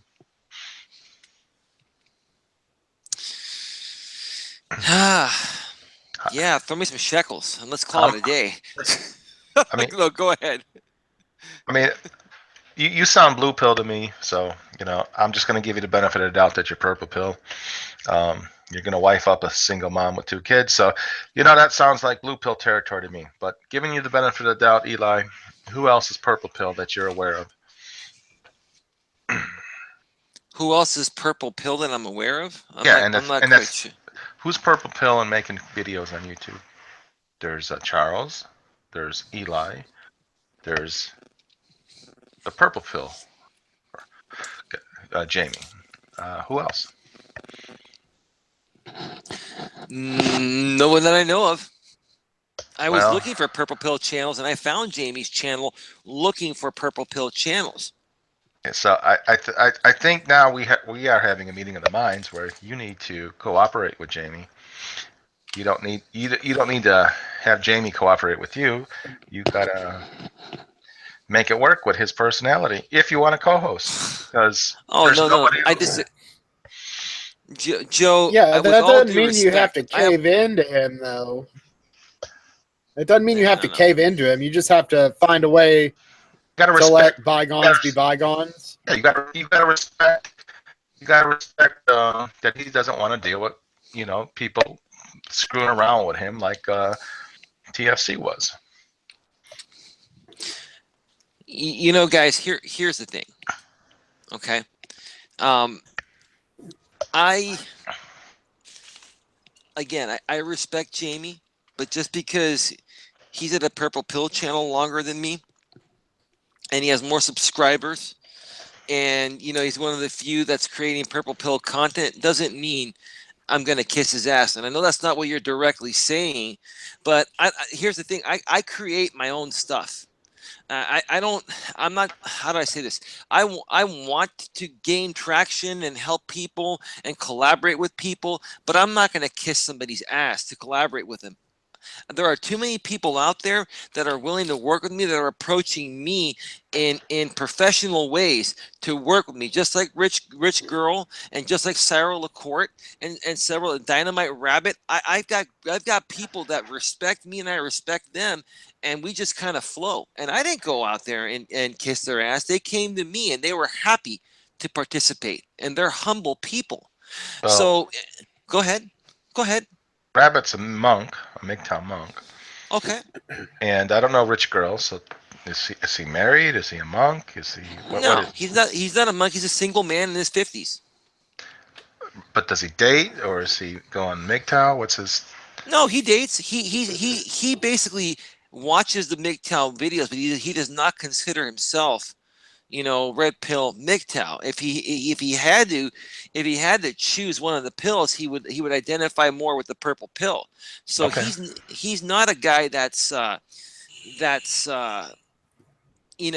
pissed off and closed off to women. Has he had his experiences? Yeah, I've talked with him privately. We kind of talked about on the over a month ago when he first came on the scene on some of my shows. But no, yeah, he's basically a purple pill type of guy. So I have people I can work with, and I am working with. I do want to work with Jamie, but here's the thing: I'm not going to kiss his ass to work with him. I respect the guy, and it's hard for me to work with somebody that is not displaying a great level of emotional strength in tough times. Does that make sense? Like you guys let me know. Like Bearded, let me know. You know Jamie. Do you think Jamie caves and is emotionally not as strong as he should be in certain situations? I tend to think that sometimes Jamie is a bit reactionary, but there are times when I think he displays extreme emotional stability. Times where he doesn't. You know, he's just like anyone else. You know, maybe sometimes we see more of the emotional side of him, but you know, all the other, you know, 23 and a half when he doesn't post a video, he's, you know, stoic and keeps his emotions in check. You know, we won't know until he does like a 3 or 4 hour live stream and they're trying to get a rise out of him and kind of tone down the emotionality a bit when he's under stress. You know, he's still a young guy, my age. Mm-hmm. Like he said in the chat tonight, he's living at home with his parents. I did not know that. He's tried apartment, but you know he lives in Orlando, so he said it's about $850 a month for a 1 bedroom. You know, he's lived at home and he's stashed away $20,000. So, you know, I actually think he's got a good solid foundation. You know, But does live at maybe home with his parents? Yeah, but you know, I did not know that. I live in my sister's basement, so I can't talk. You live in your sister's basement? Yeah, Really? yeah. I moved out of an apartment I was sharing with my last ex-girlfriend. You know, we had an But apartment. you've been transparent about that. You've been transparent about that, Bearded, from the very beginning. And that's the first I've heard of Jamie saying that. But go ahead. No, yeah, that's true. That's the first. I thought he lived in an apartment, but you know, I have been open and transparent. You know, I got out of a relationship. Mhm. I had nowhere else to go, so my sister opened up her house. But I mean, I pay her rent. You know, I hold up my end of the housing agreement. You know, pay rent and keep up with chores and things, and keep my side of the road clean. Yeah. But you know, Joe, he's not, you know, not building a foundation if he lives at home. Like if he didn't have any savings, I would say he's a little bit flippant. But you know, No, he's also an artist. I'm not So I holding don't know. against him. But it's very unusual for a guy in his 30s to be still living with his mom and dad. That's all. Yeah. Yeah. Especially if you've never been married or never been in a serious relationship that required you to have to rely on your family for, you know, some support with housing. You know, that's a little bit different of a situation. I could say, at least in my case, I got out of a relationship. It's kind of like it was either this or sleeping on the street. And having a son, you know, you can't sleep on the street when you're a father. Right. Yeah. Well, I would, you know, I would like to just make an observation that it seems like the young generation, as aggregate group, is a lot less mature than previous generations because they are not getting married. And this might be triggering any MGTOW person in the chat right now, but I think marriage is it's one of these milestones for a man, and it really clarifies your thinking. You have a wife, you have a child, you have all this extra responsibility, and you know, you separate what's important, what's not important in your life. Yeah, I can kind of get behind that, but I also think that this generation that we're currently dealing with now, it's a generation of me, and it's a generation of children that were raised in daycare and not by their parents. Well, And it's a generation of moral degradation. There's no value in society. People aren't honest. There's no integrity. There's no stick-to-itiveness. There's no work ethic. And I noticed that even in people my own age. I've always been an extremely hard-working person. You know, I work long hours and I make my own money. But the people my age today, you know, late 20s, early 30s, they don't want to work. They don't want to work. They want to have everything handed to them. And that's also, you know, creating a great moral decline in society today. And, you know, maybe all men don't need to get married to know what it's like.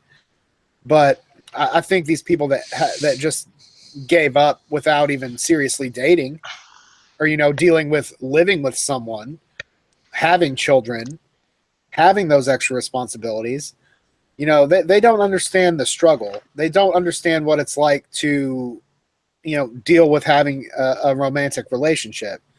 And that's why I think some of these younger guys that are going MGTOW, you know, that's great, I guess, but you haven't seen the shit. So how can you relate? How can you help another man when you haven't lived it? So you got to live it. Right. How can Chris Cantu? How can Chris? I'm sorry to interrupt you, but you made a good point. I just want to throw something in real quick. How can Chris Cantu cater his message to teenage boys, like you said, when they've never experienced what it's like to be hurt by a woman? How are you going to know how to compare it to something when you haven't gone through it? This is why I think these guys are misguiding these people. But go ahead. Does it make sense? Oh, it makes sense. You know. But if it's not Chris Cantu, it would be somebody else. Right. And I'd call them out too. It doesn't it's not Chris Cantu personally, it's the message that they're spreading. It is completely wrong. I think but I think you're missing the most obvious thing. They don't care. No, it's not that. What is he selling? What he's selling is, look, man, don't sacrifice for a woman. And then he's gonna give you a two-part answer. Why? One, you can't trust them. Two, you deserve to have it all your money, all your free time. You know, you don't need to be doing what some woman wants you to do. So in a weird way, isn't that kind of telling them to act like a woman? Because that's what women think that they deserve, is all their time, all the money. So it's almost like a double standard. Well, he's saying be selfish. That's not exactly a hard sell, is it? No, it's easy to be selfish. I'm selfish, and it's very easy. But, you know, I also have to pick and choose when to be selfish, being a father. And that's the thing. If everyone's selfish, then, you know, we're kind of fucked as a society. So... But at the same time, while I'm a selfish person, I still have compassion and empathy for people who are struggling, which is why part of the reason I do the whole YouTube thing. You know, especially now that I do more, you know, male-related content, is it's all about helping people. But you could be selfish and still want to help, you know, society out. And I think a lot of people lose that last thing. They don't care. They don't care about that. To bring in Howard, they don't care about society. You know, it's all about the latest iPhone. It's all about, you know, the sex whenever you want the sex. It's just that society is immoral, and that's just like a woman to be immoral while in society. Go to bed, Howard. You're drunk. You know, I like Howard. I got on this when I heard that Jamie was still living at home, and wasn't really so much directed at Jamie. It's, you know, some of the snowflake and millennial comments that Eli had made, it seemed to have gotten snowflake. Well, you said snowflake. You said stuff about millennials, and then Jamie didn't like it. Here's the thing. I'm not against millennials. You know, Dana has 2 girls that are millennials. You're talking about Gen Y people, and the bottom line is that they're being indoctrinated into a different culture than we were indoctrinated. Things are changing. Oh, plus, also, I didn't know Jamie lived at home. That has got to be you know, hurting his ego. And think of it this way. Now, if you're dating a 24-year-old woman, and you have a 1-year relationship, and you're living at home, and you're bringing her at your parents' place, how's that going to come off to her? How's that going to come off to her? If I would have known that, I would have said, dude, no wonder why. And no offense, there's nothing wrong with you living at home, but you have to understand that a lot of women don't respect that. With a woman not respecting that, because everyone figures by the time you're in at least your early 30s, you're going to be out there on your own, being able to provide for yourself. What's attractive about a man, you know, not being able to provide for himself? Sorry, I'm just speaking the truth. Well, you're talking like a woman in a way, aren't you? I'm talking like a woman. No, basically, you're saying that women take advantage of men that have money and stuff, right? What I'm saying is that whether Jamie's dating or not, there's nothing attractive about a man. I'm not saying there's something wrong with it, but there's nothing attractive about a man to a woman when a man lives at home with his parents and can't provide for himself. Why would a woman want to be with a man like that? That's like a mama's boy. Let me play devil's Seriously. advocate. Okay. All right. Go for it. What if it was reversed and it was a woman who is 32 years old living with her parents? Is that also unattractive? It's unattractive Yeah. to me. It's unattractive to me. Bearded? Yeah, Yeah. go ahead. It's unattractive to me. Very unattractive. It's definitely unattractive to me, except like I said, if they were in the similar circumstance like I'm in, where that was kind of the only option, but if you were just a selfish kid living at home with your parents, why would I as a mature adult want to involve myself with that? But it's all situational. It all depends on the situation. And Michael brings up an interesting point in the chat. Why should men care about what women think? I don't think we should. I don't think you should care about what anyone thinks, unless they're your direct superior or a member of your family. Right, but Bearded, here's the thing. Check this out. If Jamie's only strike against him per se, if there was a strike system, if Jamie's only strike against him was the fact that he's living at home with his parents, that wouldn't be a problem. But he's got living with his parents. He has emotional stability issues at times. Okay, and so those are two strikes going against him. With any woman, and then I'm sure there are other things about him that we don't know, because he seems to be more of a private, low-key, introverted type of person. He doesn't have a lot of energy. He's a good guy, but he's very low-key, and he's more introverted than extroverted. Women goes out there and is a leader, has strength, can say, you know what, babe, let's just go take a hike today, or you know what, I haven't seen you in a week. Fuck, let's just go take an hour drive and do this, and be a fucking leader. But he's not like that, and he's living at home, and he has emotional issues. You tell me, as a woman, any decent, normal woman, how would she feel about that? This woman put up with that for 1 fucking year, and I'm saying that that's a good woman to even tolerate that shit for 1 year. And I'm a man talking about another man in that way. Does that make sense, guys? Seriously, you guys tell me, am I way off the deep end on that shit, or does that make any sense at all? It makes sense if you're down with the tradcon view of male and female relationships. Oh, here we go with tradcon shit. Go for it, Joe. Let's get into this now, because there's always an answer to everything. There's always a response to every logical thing that I say. So let's get to it. Well, since you're the guy putting MGTOW tags on your videos and whatnot. No longer. I left Okay. MGTOW. I left MGTOW, buddy. Well, I'm done. all right.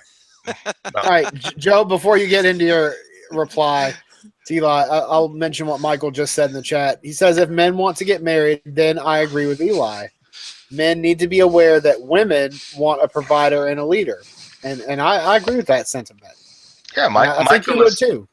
I agree with Michael too, which is maybe, and that I think this is where Eli's coming from, is maybe why this girl didn't take their relationship with him seriously. Jamie was butthurt because he was serious about her, and then she tells him that, well, it was just casual dating. Well, maybe there were some You believe that? flags that she saw. And, Yeah, well, maybe he won't get married. He won't be a provider for me. Make it a partnership, and she had to leave. But, we wouldn't know that unless we talked to her personally. Dude, you guys, I don't believe that. But go ahead, Joe, and then I want to respond to that, because I'm not buying what Jamie was saying, that she made him believe it was a relationship. That's bullshit. But go ahead, Joe, you first. So yeah, like Michael's saying, if you want to get married and have that life, then yeah, you got to be a provider. But the way the young people are nowadays, they date for recreation. They're not dating for any Like, I kind of think that you should only date with marriage in mind. Otherwise, you're just wasting your time and you're wasting their time. I mean, what's the point? So you can like have sex? That's not the point of dating to me. That's what most people are doing, but I think it's counterproductive, and I think you're wasting your time and effort. Um, so if you're going to do like the culture is doing and just date for fun, what's it matter what the guy has? I don't think the young women are as a group are being very demanding of the men today. So why does it matter if Jamie lives at home with his parents? It does not matter, but you have to understand that women are attracted to a man's strength. Even in the modern world, even though times have changed and women are doing more things that were once only known as things that are done by men, the bottom line is if a man is emotionally more weak than a woman, it's not going to work. Seriously, you guys don't think that? Then you know what? Be weaker than your ladies and see how long they stick around. Again, that would only um, be an issue if you wanted to be married. If you were just dating to date, and then She'd dump you. She would dump you. but then there's no skin off your back. There's always another woman. But Joe, it's no skin off your back unless you're dating someone for a year and there's an emotional attachment and you get hurt. I've been there myself. I understand why Jamie's hurt, but Jamie doesn't understand what got him dumped. When you're with somebody for a year and you give your emotions and your heart as a man and she breaks up with you, it's going to sting. But most men don't understand what they did wrong to create the woman to lose attraction for the man. Go ahead. All right, so help me out, Eli. How many relationships have you had where the woman got tired of you and left? Well, I will be honest with you, man. Dana is my 5th serious relationship. Okay. And basically I don't sleep with women out of relationships. She's the 5th woman I've been with. And you know what? I've had long-term relationships, and you know, a couple of them it was fully their decision, including what happened between my ex-girlfriend, the veterinarian, and myself. The other ones were kind of a mutual thing. They wanted to get married. I just it just didn't seem right. So I wanted more time and So, it so, just kind of with the, so your long-term relationship with 3 women broke up because they wanted to make it permanent? how do I explain this the right way? Okay. Am I not Um, asking the right question? no. As a man, I get a feeling when somebody is completely the right person to get married. Some of the past relationships I was in, initially when I met them, I thought that they were the one, and then when they started bringing it up, you know, I just wasn't sure if they were the one, but I still liked being with them. I wasn't quite sure if I wanted to devote my life to them and risk marriage, because I've always known divorce laws. I've always known what can happen if you get married and get divorced, and I never wanted to put myself in that situation with somebody, because once you're married, it's like you're in and you're stuck pretty much, per se, at least in my opinion. So, it kept going back and forth with a few of my relationships, and then all of a sudden, we just kind of like, we basically mutually, I guess you can say, we mutually broke it off. Maybe you could say it was more them because I wasn't willing to get married, but it was my choice to not want to marry them, even though initially I kind of did. It just ended up not feeling right. So that's my experience right there. I mean, but I take ownership of what I've done. I take ownership of where I've been. I've learned from it, and I haven't always been perfect.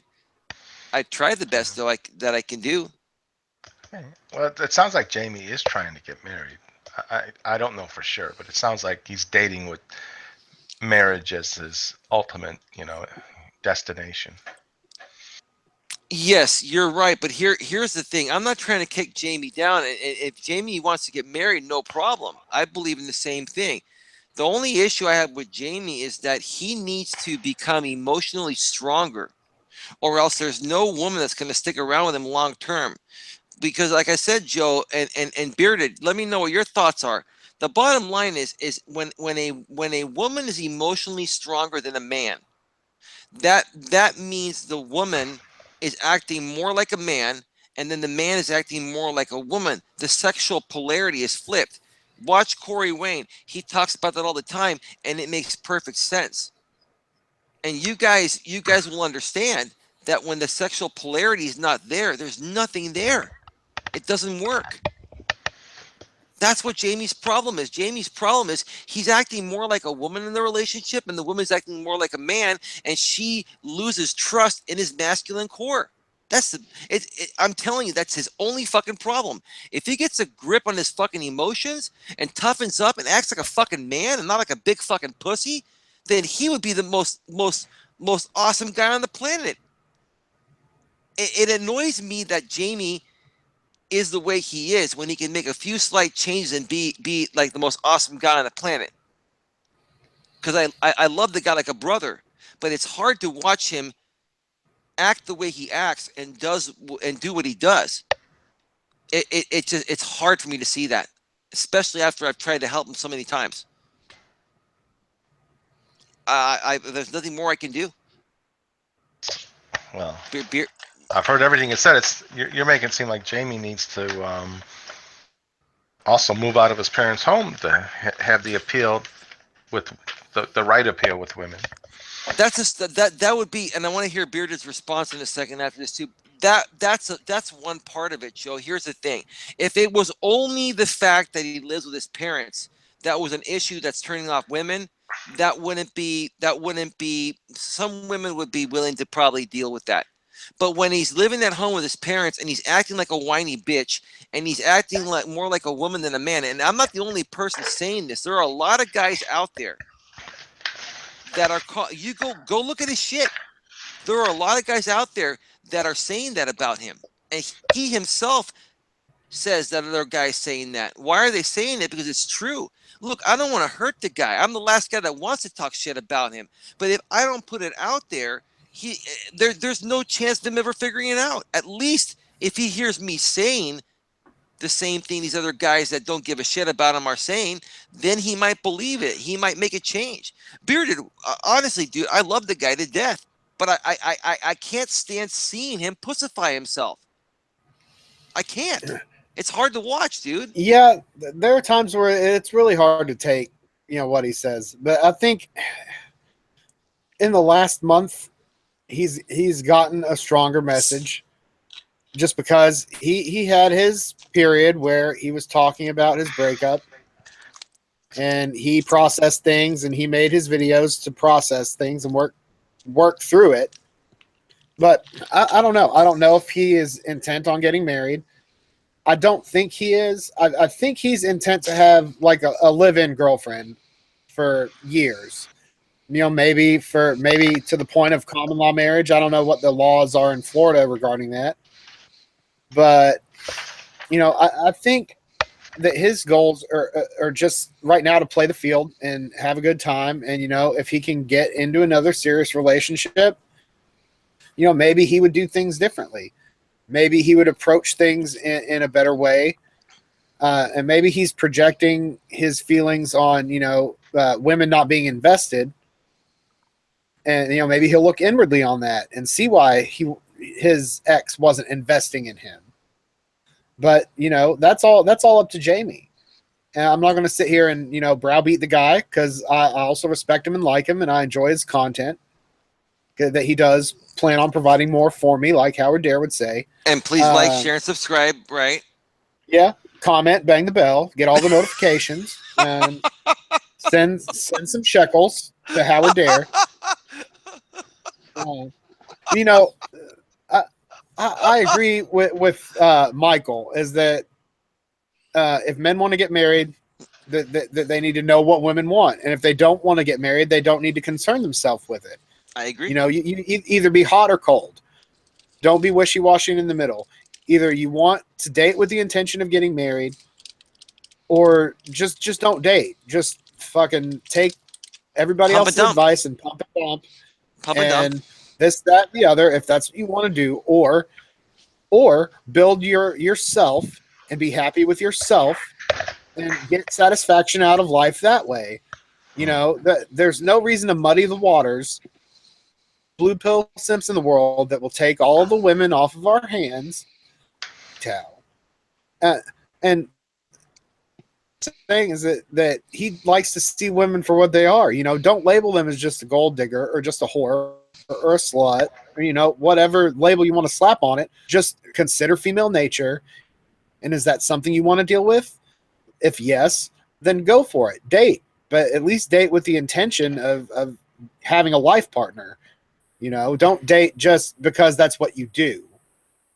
Don't date just because that's what you do. Date because it's what you want to do. And don't just shit on women just because they're not paying attention to you. Don't be a TFLer.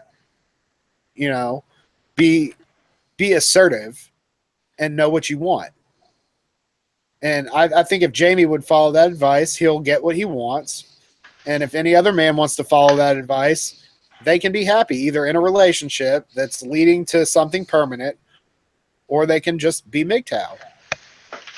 But I think you need to take some sort of a chance before you can make that leap into the realm of leaving the plantation and going MGTOW. At least see what female nature is about, and see the pitfalls that can happen if you get into a bad relationship. I mean, I think I'm a stronger person for having dealt with both of my shitty, extremely long-term relationships. And I think that's given me an appreciation for the stoicism and for the advice that, you know, MGTOW provides, especially in the monk realm. And I'll shut up. I'll let Joe talk for a minute.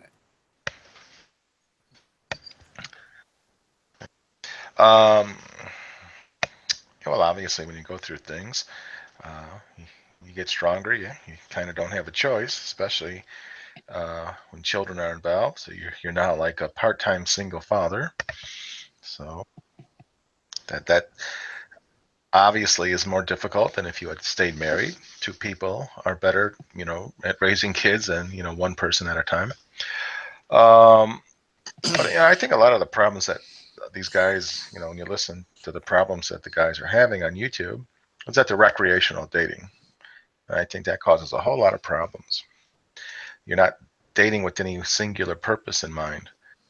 You know, the singular purpose that, you know, I think people should be dating is for marriage. If you're not going to date for marriage and you're just going to go and hang out and have fun, well, what's the point? You know, especially when a woman is involved, and sooner or later, that's not going to be satisfying for her. So as a man, what are you doing? You know, are you just, you know, trading your time for a little bit of temporary love and affection, only for it to go away? And a woman, you're wasting years of her life. So I don't see that as a good thing. You know, if you're not going to get married, then don't date. That's my opinion. And of course, guys are like, but I like pussy. Okay, well, you know, that's, you know, now we're going to talk about morality, but, you know, still, you're wasting your pussy, time. you can always pay for pussy, and there's no emotion involved in that. Yeah, well, how many guys do you know that do that? I don't know any personally, but, you know, maybe if some guys did that, they could have their cake and eat it too, and not fuck with, you know, somebody else's life, be it a woman or another man. You know, because you're not just hurting a woman when you're fucking around on them without the intention of doing anything serious. You're also maybe hurting some of the men in her life, because she's going to lean on them for emotional support when you decide to fuck her over. And I don't think that kind of forethought is given on either side of the spectrum, whether male or female. No one thinks about what their actions are doing to the other party, because they don't care. Well, you know, I'm not going to really talk about a woman, you know, point of view, because we're men. But from a man's point of view, when you're dating a woman that you have no intention of marriage, what you're really doing is you're fucking some other man's wife. One day she's going to marry somebody else because it's not going to be you because you don't want to marry her. That's a very good and interesting point, Joe. So what you're doing is you're damaging her for whatever man she ends up with. Yeah, I mean, that I- makes sense. I mean, can you date a woman and then not leave her with any emotional scars or baggage? Flip the script on that too, Joe, because the same can be said for women that do the same thing. I'm not gonna disagree that that can't happen, but I do think that men are able to compartmentalize in a way that women don't usually. So the damage is much worse for women. Well, I can agree with that, but I will say from personal experience that what happened between me and my ex-wife put a certain amount of strain on the last relationship I was in. You know, things that happened in the past were blocking some of my ability to enjoy the relationship I was just in. What Are you saying? Are you saying like you learned some things that were bad, like bad behavior? Well, you know, I would take some distrust that I used to have in my ex-wife, and I would project that onto the woman that I was currently dating. So, you Gotcha. know, that's a part of me that got damaged in that marriage that carried over to my next relationship. I mean, some of the fault is my own for not waiting long enough between the breakdown of my marriage and getting involved seriously with another woman, but that it still had an effect on it. So it works both ways. Whereas I agree with what you say that, you know, maybe the men should think that they're damaging this woman for their future husband. I think that they're damaging this man for his future wife. Now, everybody needs to take their part in what they do seriously, and nobody does. Not a lot of people do anymore, and I think that's part of the fundamental breakdown of you know, gender relations between men and women, and in marriage relations, and even in just casual friendships. You know, because no one gives a shit. And we all do things that hurt all the other people that we supposedly hold dear. Does that make any sense? Yeah.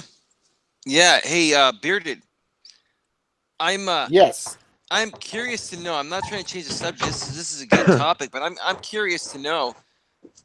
Like, now that we're a little calm about this, like, and I think you guys may have talked about this before I came on. Like, what do you guys think about this? You know, red pill versus blue pill battle. I mean, what are your honest thoughts about it? And Joe, you know, the I love team it. would be you, Charles, and myself. What's that? I love it, buddy. Sorry. Hey, Cicely, is that you? Yeah. Oh, hey, how are you, man? I didn't even know you were on. I'm getting pretty sloshed up. How are you?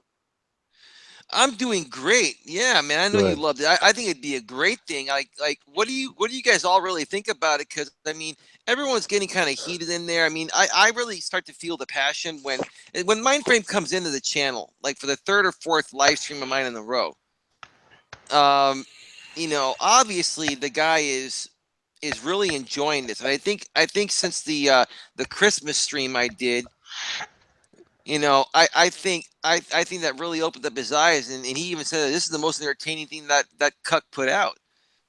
So I think he was actually entertained by me. I was fucking like, okay, this is actually getting somewhere now. I'm kind of like growing on this guy like fungus, Like cancer. like cancer. Yeah. Wow. What do you guys think, man? I'm serious, man. What do you think? He said he wasn't going to do the stream unless Dana was in it, so I don't know if it's going to happen. Dude, Yeah. what's this thing he has with my woman, dude? I mean, does he secretly like my woman, dude, or what? Oh yeah. I mean, yeah. He said that he would actually bang her now. Yeah. So I think that's a pretty high compliment coming from MGTOW Mindframe. Well, considering he called her a your land thoughts whale, about that? he called her a land I know. whale, and now he Yeah, said Shamu. Big D. So yeah, I guess he likes Dana now. I don't know. This whole prospect of of duking it out between. Some weird sound on Hangouts. Are you guys hearing this? Okay. Yeah, I'm hearing you. I would be interested to see if this would happen. Okay. I don't know. We were kind of talking a little earlier. I was kind of talking with Mindframe or to Mindframe more like it. That Was he in as your far as the chat? yeah, he was in the chat. Yeah, he was here right at the beginning of the stream, and so was NYC. I think that maybe we should not differentiate people with this whole pill system anymore. It seems kind of arbitrary. It seems like we need to have it. If it were to happen, it would need to be between MGTOW guys and non-MGTOW guys, and just leave it at that. Either you're MGTOW or you're not. And let's Well, not Okay. dilute it with all the pill. But you would need purple pill guys. Hang on one second, Joe. You get in. I know what you're going to say. You couldn't have blue pill simps going against these guys. They'd get slaughtered. And here, my honest opinion, I'm not trying to rip on Jamie. I think he is purple. He's closer to blue pill than red pill. I'm purple pill, but I'm closer to red pill than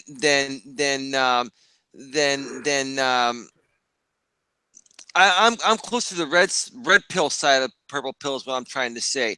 So we need guys like myself, Joe Budee, Charles F. Gray, that are purple pill that are still open to relationships, but are aware of the matrix and are strong enough emotionally and don't get butthurt to deal with these guys. You understand what I'm saying? If you get any non-MGTOWs on there, such as blue pill simps, those guys are going to get so fried. I mean, what do you guys think? Asystole, does that make sense? Yeah, buddy, it makes sense. I hear what you're saying. Yeah, I'm not talking about having the pussy beggars versus the MGTOW, because that would be a slaughter. I'm just saying non-MGTOW as you're not MGTOW. Purple pill's not MGTOW. Purple pill is a different thing.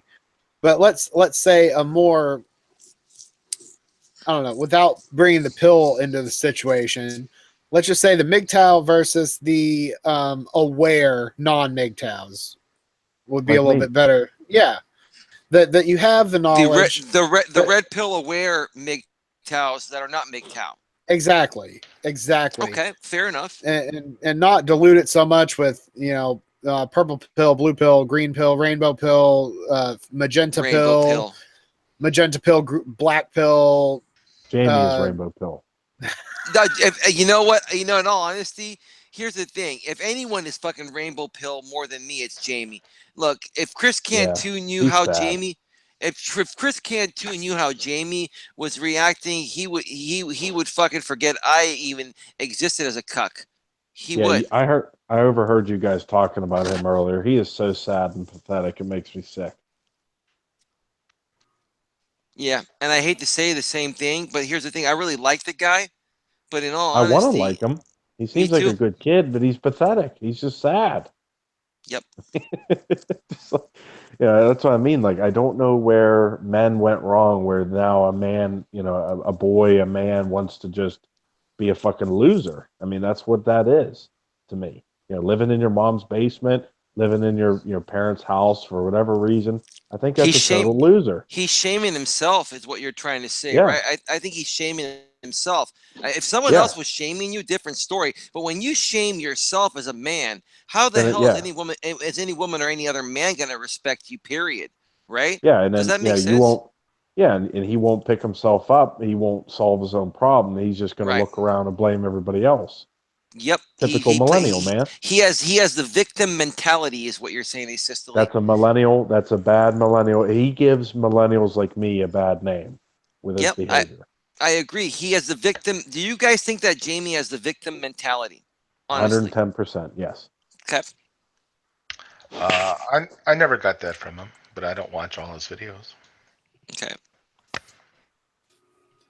Nemo? Yeah, I feel the same way. I don't really think he's got the victim complex, but I just think that he has a hard time dealing with opposition. I'll put it like that. That's a middle of the road, non-line taking stance on. He apparently has a hard time dealing with a job too, because he admitted he only held one for 4 months. But you know What do you that's mean? indicative of a lot of people in today's society. There are lots of people that can't hold down normal jobs. What's he doing But for? that's not really 33-year-old just man. a. He's What's he He's an self-employed. artist. Then he's working. Yeah, he's self-employed. He's making money. Okay, so he's not a bum. He's not a No, bum. and some people just don't do a 9 to 5 job, and some people don't want to work at all. But at least Jamie's working. He's got a stream of income, and he has savings, so he's obviously not completely stupid when it comes to his money. No, And he does drive a Lexus. We can't forget that. He said he drives a Lexus. So weird. Because he bow works- down. In his videos, it looks like he's driving on the left side. I think his camera's inverted because he's driving. He's driving on the on the left side, which would mean he'd be on the right side, in the vehicle. So yeah, see, my iPhone doesn't do that. Like if I use the camera, like the revert the rear face, sorry, the front facing camera, it doesn't invert myself and Dana when we're driving. It shows us normally. I don't know what kind of phone does that. Maybe he has an Android or something. I don't know. Maybe it's a Samsung or something. Yeah, to be Oh. honest with you, first couple times I saw his videos, I thought like his dad or his brother or something was driving him. Right, because he's on the opposite side of the fucking car. Yeah, And I'm I like, thought- dude, I- are you in England or something? Yeah, well, I thought maybe he just wasn't showing the driver, and then I saw in the reflection of his sunglasses that he was actually driving the car, holding his phone between his hands. I'm like, well, isn't that safe? Oh, I'll Look, have to as test long that with my phone to see if it's an Android thing, if it mirrors. Look, as long as he has one hand in the wheel, safety first. That's Well, right. no, you know what you guys do? You spend $11. I could send him a link on Amazon. You get this suction cup that goes on your windshield that holds your phone, and it won't rattle because your windshield's so stiff. If you hit a bump, it won't shake your phone. That's why when you see my car videos, they're perfectly still. I went on the freeway with Dana at night for 30 minutes. We had the little light on the dome light. Oh yeah, we all know you were talking about Big John's hands. We were talking. Well, that Giggling was about Big John's dick. that was some a solid different stuff that night. that was a different video, but yes, we were in the Safeway parking lot with the same dome light on there. Yes, with the same equipment that I just mentioned. But yes, we talked about Big John's Johnson. Yeah, I know. I can't believe fucking Mindframe went off on that. Now you got Big John sitting on your desk between the two of you. So. Well, did you guys Naughty like dog. you guys like the new microphone? You guys like the new microphone? I like it. It's all right. It's not Yeah, as if good you- as the blue waffle. That's pretty good too. If you would quit touching the microphone, Eli, I think we would like it a lot more. Came off as a little gay, no homo, just a little gay. Yeah. Howard Howard, stressed, no homo. Howard, do you like the Blue Yeti microphone? Well, Coach Eli, now that you asked, I do like the Blue Yeti. I think it's attractive. You know, it's got a large head. It makes it very nice for live broadcasts. And I do lots of them. You know, they last like 8 hours. They're usually open hangouts. And, you know, it means that I don't have to bring you new content for at least one night.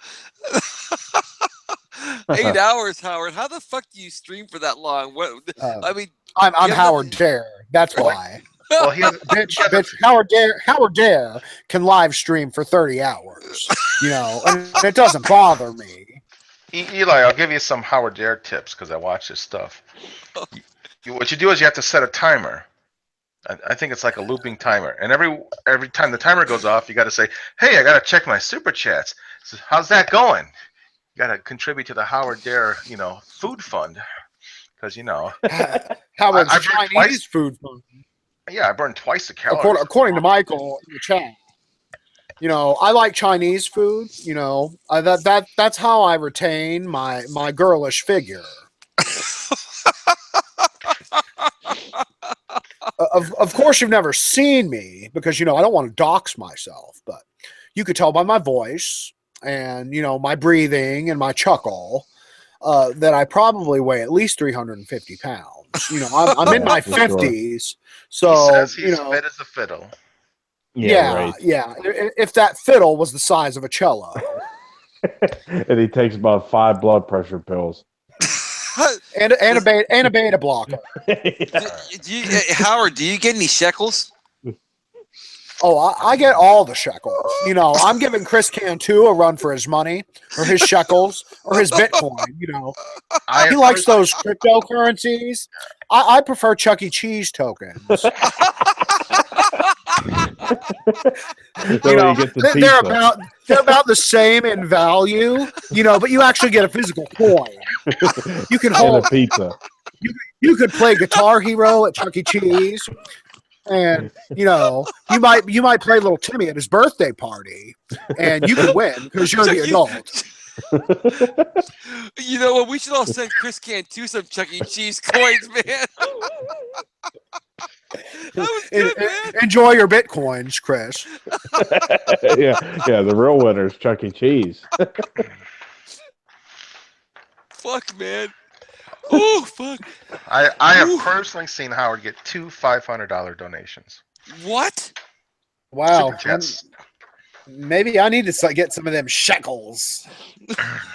What do I need? 1,000 subs? I could probably create 1,000 sock accounts and get super chat and beg for it. Yeah. When Howard first started doing his live streams, I showed up on a few of them, but I quickly lost interest because he was letting in a whole bunch of freaks on. This one guy, I don't like him. He talks about having he's dominant. He talks about having these 2 submissive women. He's like they're well, I don't know. Whatever the B&D language is, you know, for that. He's the master, I guess. Language. The master. Dungeon the master? Yeah, and it's like, you know what? He's the dominant one. Yeah. No, I don't need to be here. He likes submissives. Those are the kind of subs he wants. Yeah, so it's like, you know what? And that guy, he's on all the time. He loves the attention. It's like, you know what? Howard's getting weird, and he's letting 14 and 12-year-olds on his show. You got to get them shekels, boy. I think Howard Dare is going to be replacing Hugh Hefner as the Playboy man. Like, do you think he's like Howard's not acting weird? It's his guests on his Hangouts who are acting weird. So it's his guests acting weird. But what? How does he qualify as guests? Like how does he choose on his show? Is it just somebody random or what? Well, before he got real popular, because you know he just started doing live streams a few months ago, he would just put out the link, and you know I clicked on it a few times, and sometimes hardly anybody would click on it. But then too many people were clicking on it, and some trolls were clicking on it. So now he would, say, "Well, if you want to join, give me your email address, and I'll invite you." So he was being more selective. Or you could use Hangouts through the. That's what we do. I think the easiest way to do it is you connect with the people, and then you just have Hangouts chat, and you send them the link through there. Yeah, but if he doesn't have you already, then you send him his email address, like in the chat box, and then he'll invite you. Correct. Yeah, that's the thing with Hangouts is that you just can't put a screen name in there because there are many people that have the same username is what I'm trying to say. So you pretty much have to know the email associated with their account to connect with them. So, yeah. But I prearrange my shit. See, the thing is, I meet people through the comments on my videos, and if I get a really good comment, I'll respond to them and I'll say, hey, let's connect on Hangouts and talk. Would you be interested in being a guest on the show? And that's it. That's all it takes, man. Okay, and then boom. I'm gonna make a guess that a very good comment is, Eli, that was great. I totally like what you just said there. Hey, do you want to be my next guest on the Purple Pill Show? I wouldn't go. I wouldn't say would take that little Joe, but you like to stir the pot, which is great. See, Joe, that's why you're going to be great for this purple versus red battle, if whatever we call it, the MGTOWs versus nons. Well, you have to do your homework, Eli, because you're going to have to understand where these MGTOW guys are coming from, and where they're going to start coming from is all women are like that. So of course they're going to say. So if you don't have something to counter all women are like that, then you've already lost. Yep. Yeah, especially with the mainstream plastic quote unquote MGTOW, you're definitely going to need to know where you need to Eminem that shit. You need to know everything they're going to say about you and everything they're going to say against your ideology, and just say it about yourself. Especially if you rap and slam your hand on the table and say, "God damn it, making me take the Lord's name in vain." Guys, give me one thing. Not trying to toot my own horn, but this is on the fly. Give me one thing. That Eminem fucking rap on my Christmas live stream was fucking brilliant. You have to admit that was gold. That was fucking, because you know what? That's what these guys were doing to me. They're fucking sitting here calling me all this shit. And all I'm thinking to myself is like, okay, I'm just gonna Eminem this shit because that's how I am. Like, okay, just tell them everything that they're gonna say about me. How old are you? How old am I? I'm 44, buddy. And you listen to Eminem, or you had in the past? Eminem's been around forever, dude. I mean, when Eminem came out, I was like in my late 20s and shit, man. You know. Yeah, you should be liking classic rock, not Eminem. I like classic rock too, but let me tell you what I respect about Eminem is that, look, Eminem grew up in a predominantly African American neighborhood or area, right? Like in Detroit, 8 Mile and all that shit, right? And he loved to rap, but because he was white, they basically discredited him. But he showed them, man. He dealt with all this shit. He got his ass kicked. Guys were fucking his girl. All this shit, man. And now he's a great big fucking pussy. What do you mean he's a great fucking pussy? Have you seen him lately? No, what's been going on with him lately? He's a fucking pussy. Ever since he came out with that shit about Trump and can't rhyme anything, he's gotten to be a big SJW faggot. to put it bluntly. But I respect him for what he was back in the day, when he came out, nobody was doing the things he was doing. That story, his story of how he came to be was great, but now he's just playing into the narrative. But that's another story for another day. You said you're saying he sold out basically. Oh yeah, he sold out. Okay. He sold right the fuck out. I can't stand people that sell out. I mean, I respect. He wanted those that's shackles. What happened. I'll have to look into it now. I did not hear that. But if he sold out after his amazing story, of what made him who he was apparently, then yeah, that's sad. That's just fucking sad. That's really sad. All right. Well, we're at about 3:00, and so we're going to go into final thoughts. Because I don't have to work, but I do need to get up and take care of some stuff because I'm having my son come over tomorrow before I go to work. So, TFC, go to Eli, then Joe, then I'll close it out. So, TFC, what are your final thoughts about everything? The purple versus red battle, Dana storming out, Mind Frame. Men and women, anything you want to give your final thoughts on, TFC fan. Good stuff as always. Really enjoyed the show as usual. I think that the battle would be awesome if it happened. And I think I probably need to go to bed soon after this drink. Yeah. All right, Eli, final thoughts? Well, as always, thanks again for having me on the show. Bearded, I greatly appreciate you. I appreciate Joe. I appreciate Asystole810, formerly known as TFC Fan 2021. We've been comparing you the artist formerly known as Prince and shit. I know you guys already used that, but I was not on that stream where you guys mentioned that. That's what I heard. You guys mentioned that. Yeah. So yeah, that's his new nickname, Asystole810, the artist formerly known as TFC Fan 2021. Right. You were the one that mentioned that. That's right. That's right. I think I heard that on the replay of the show that I was not able to make. Yeah, I mean, I don't want to say about my own show, but I thought it was a decent show. There wasn't a specific topic. I chose open forum because You know, I knew there were going to be a lot of things that were going to come up regarding, Mind Frame, regarding the future of the channel, regarding the future of the Charles F. Gray Show. We were going to talk about Jamie, I mean, all important stuff. And I just didn't want to put down a topic because then I'd have Joe saying, but you haven't talked about the topic. Well, there is no fucking topic tonight. So as far as the battle goes, I'm all for it. I'm hoping that Mindframe can reach out to these guys and actually make it happen. I do not think he's gonna even try to make it happen, but who knows? Maybe he'll prove me wrong. But in all honesty, I think it would be beneficial for both sides if we did it. I think it would get a lot of traction, and I think we would make a lot of headway into kind of trying to solve this problem. Regarding the differences between MGTOW and non-MGTOW.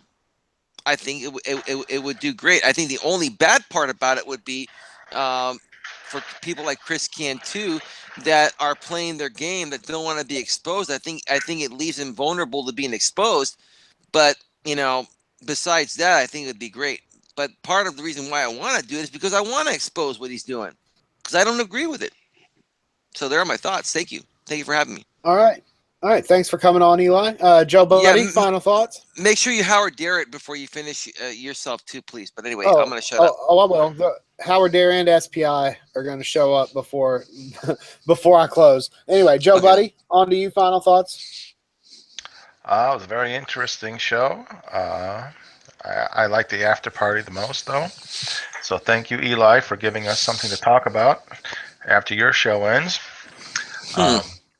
And my final thoughts are I can't wait till MGTOW Mindframe cuts up tonight's video and does something funny with it tomorrow.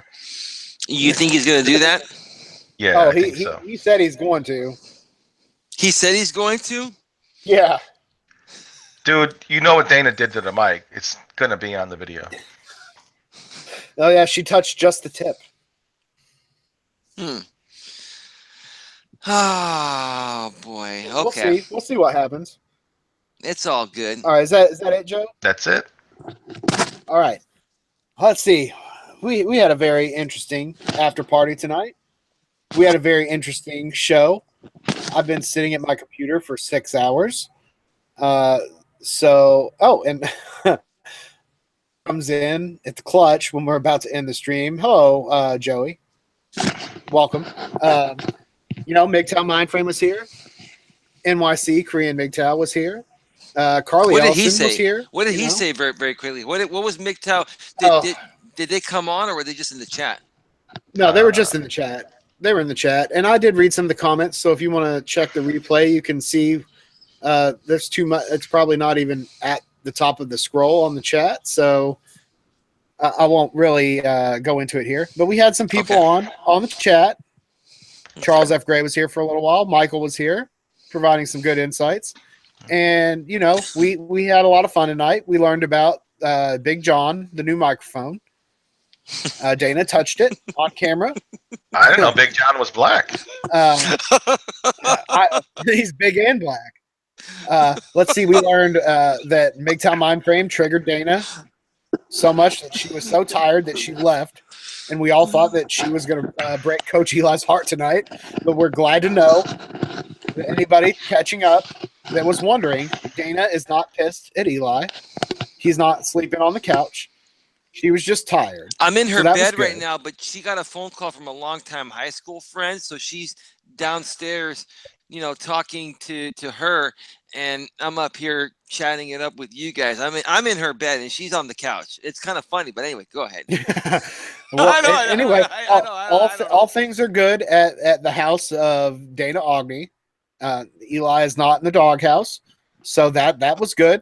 Howard Dare showed up a few times, and he provided new content for you. He wants to make sure that you like, comment, subscribe, and bang the bell. To me, the Howard Dare impersonator. Bang the bell. and bang the bell. We had a lot of good banter about Jamie, the purple pill guy. He showed up as well. Oh, Jamie got roasted. Let's be real. Let's be real about this, Mr. Beard. I don't mean to cut you off. Jamie got roasted. Eli roasted Jamie. So Jamie, if you're watching this,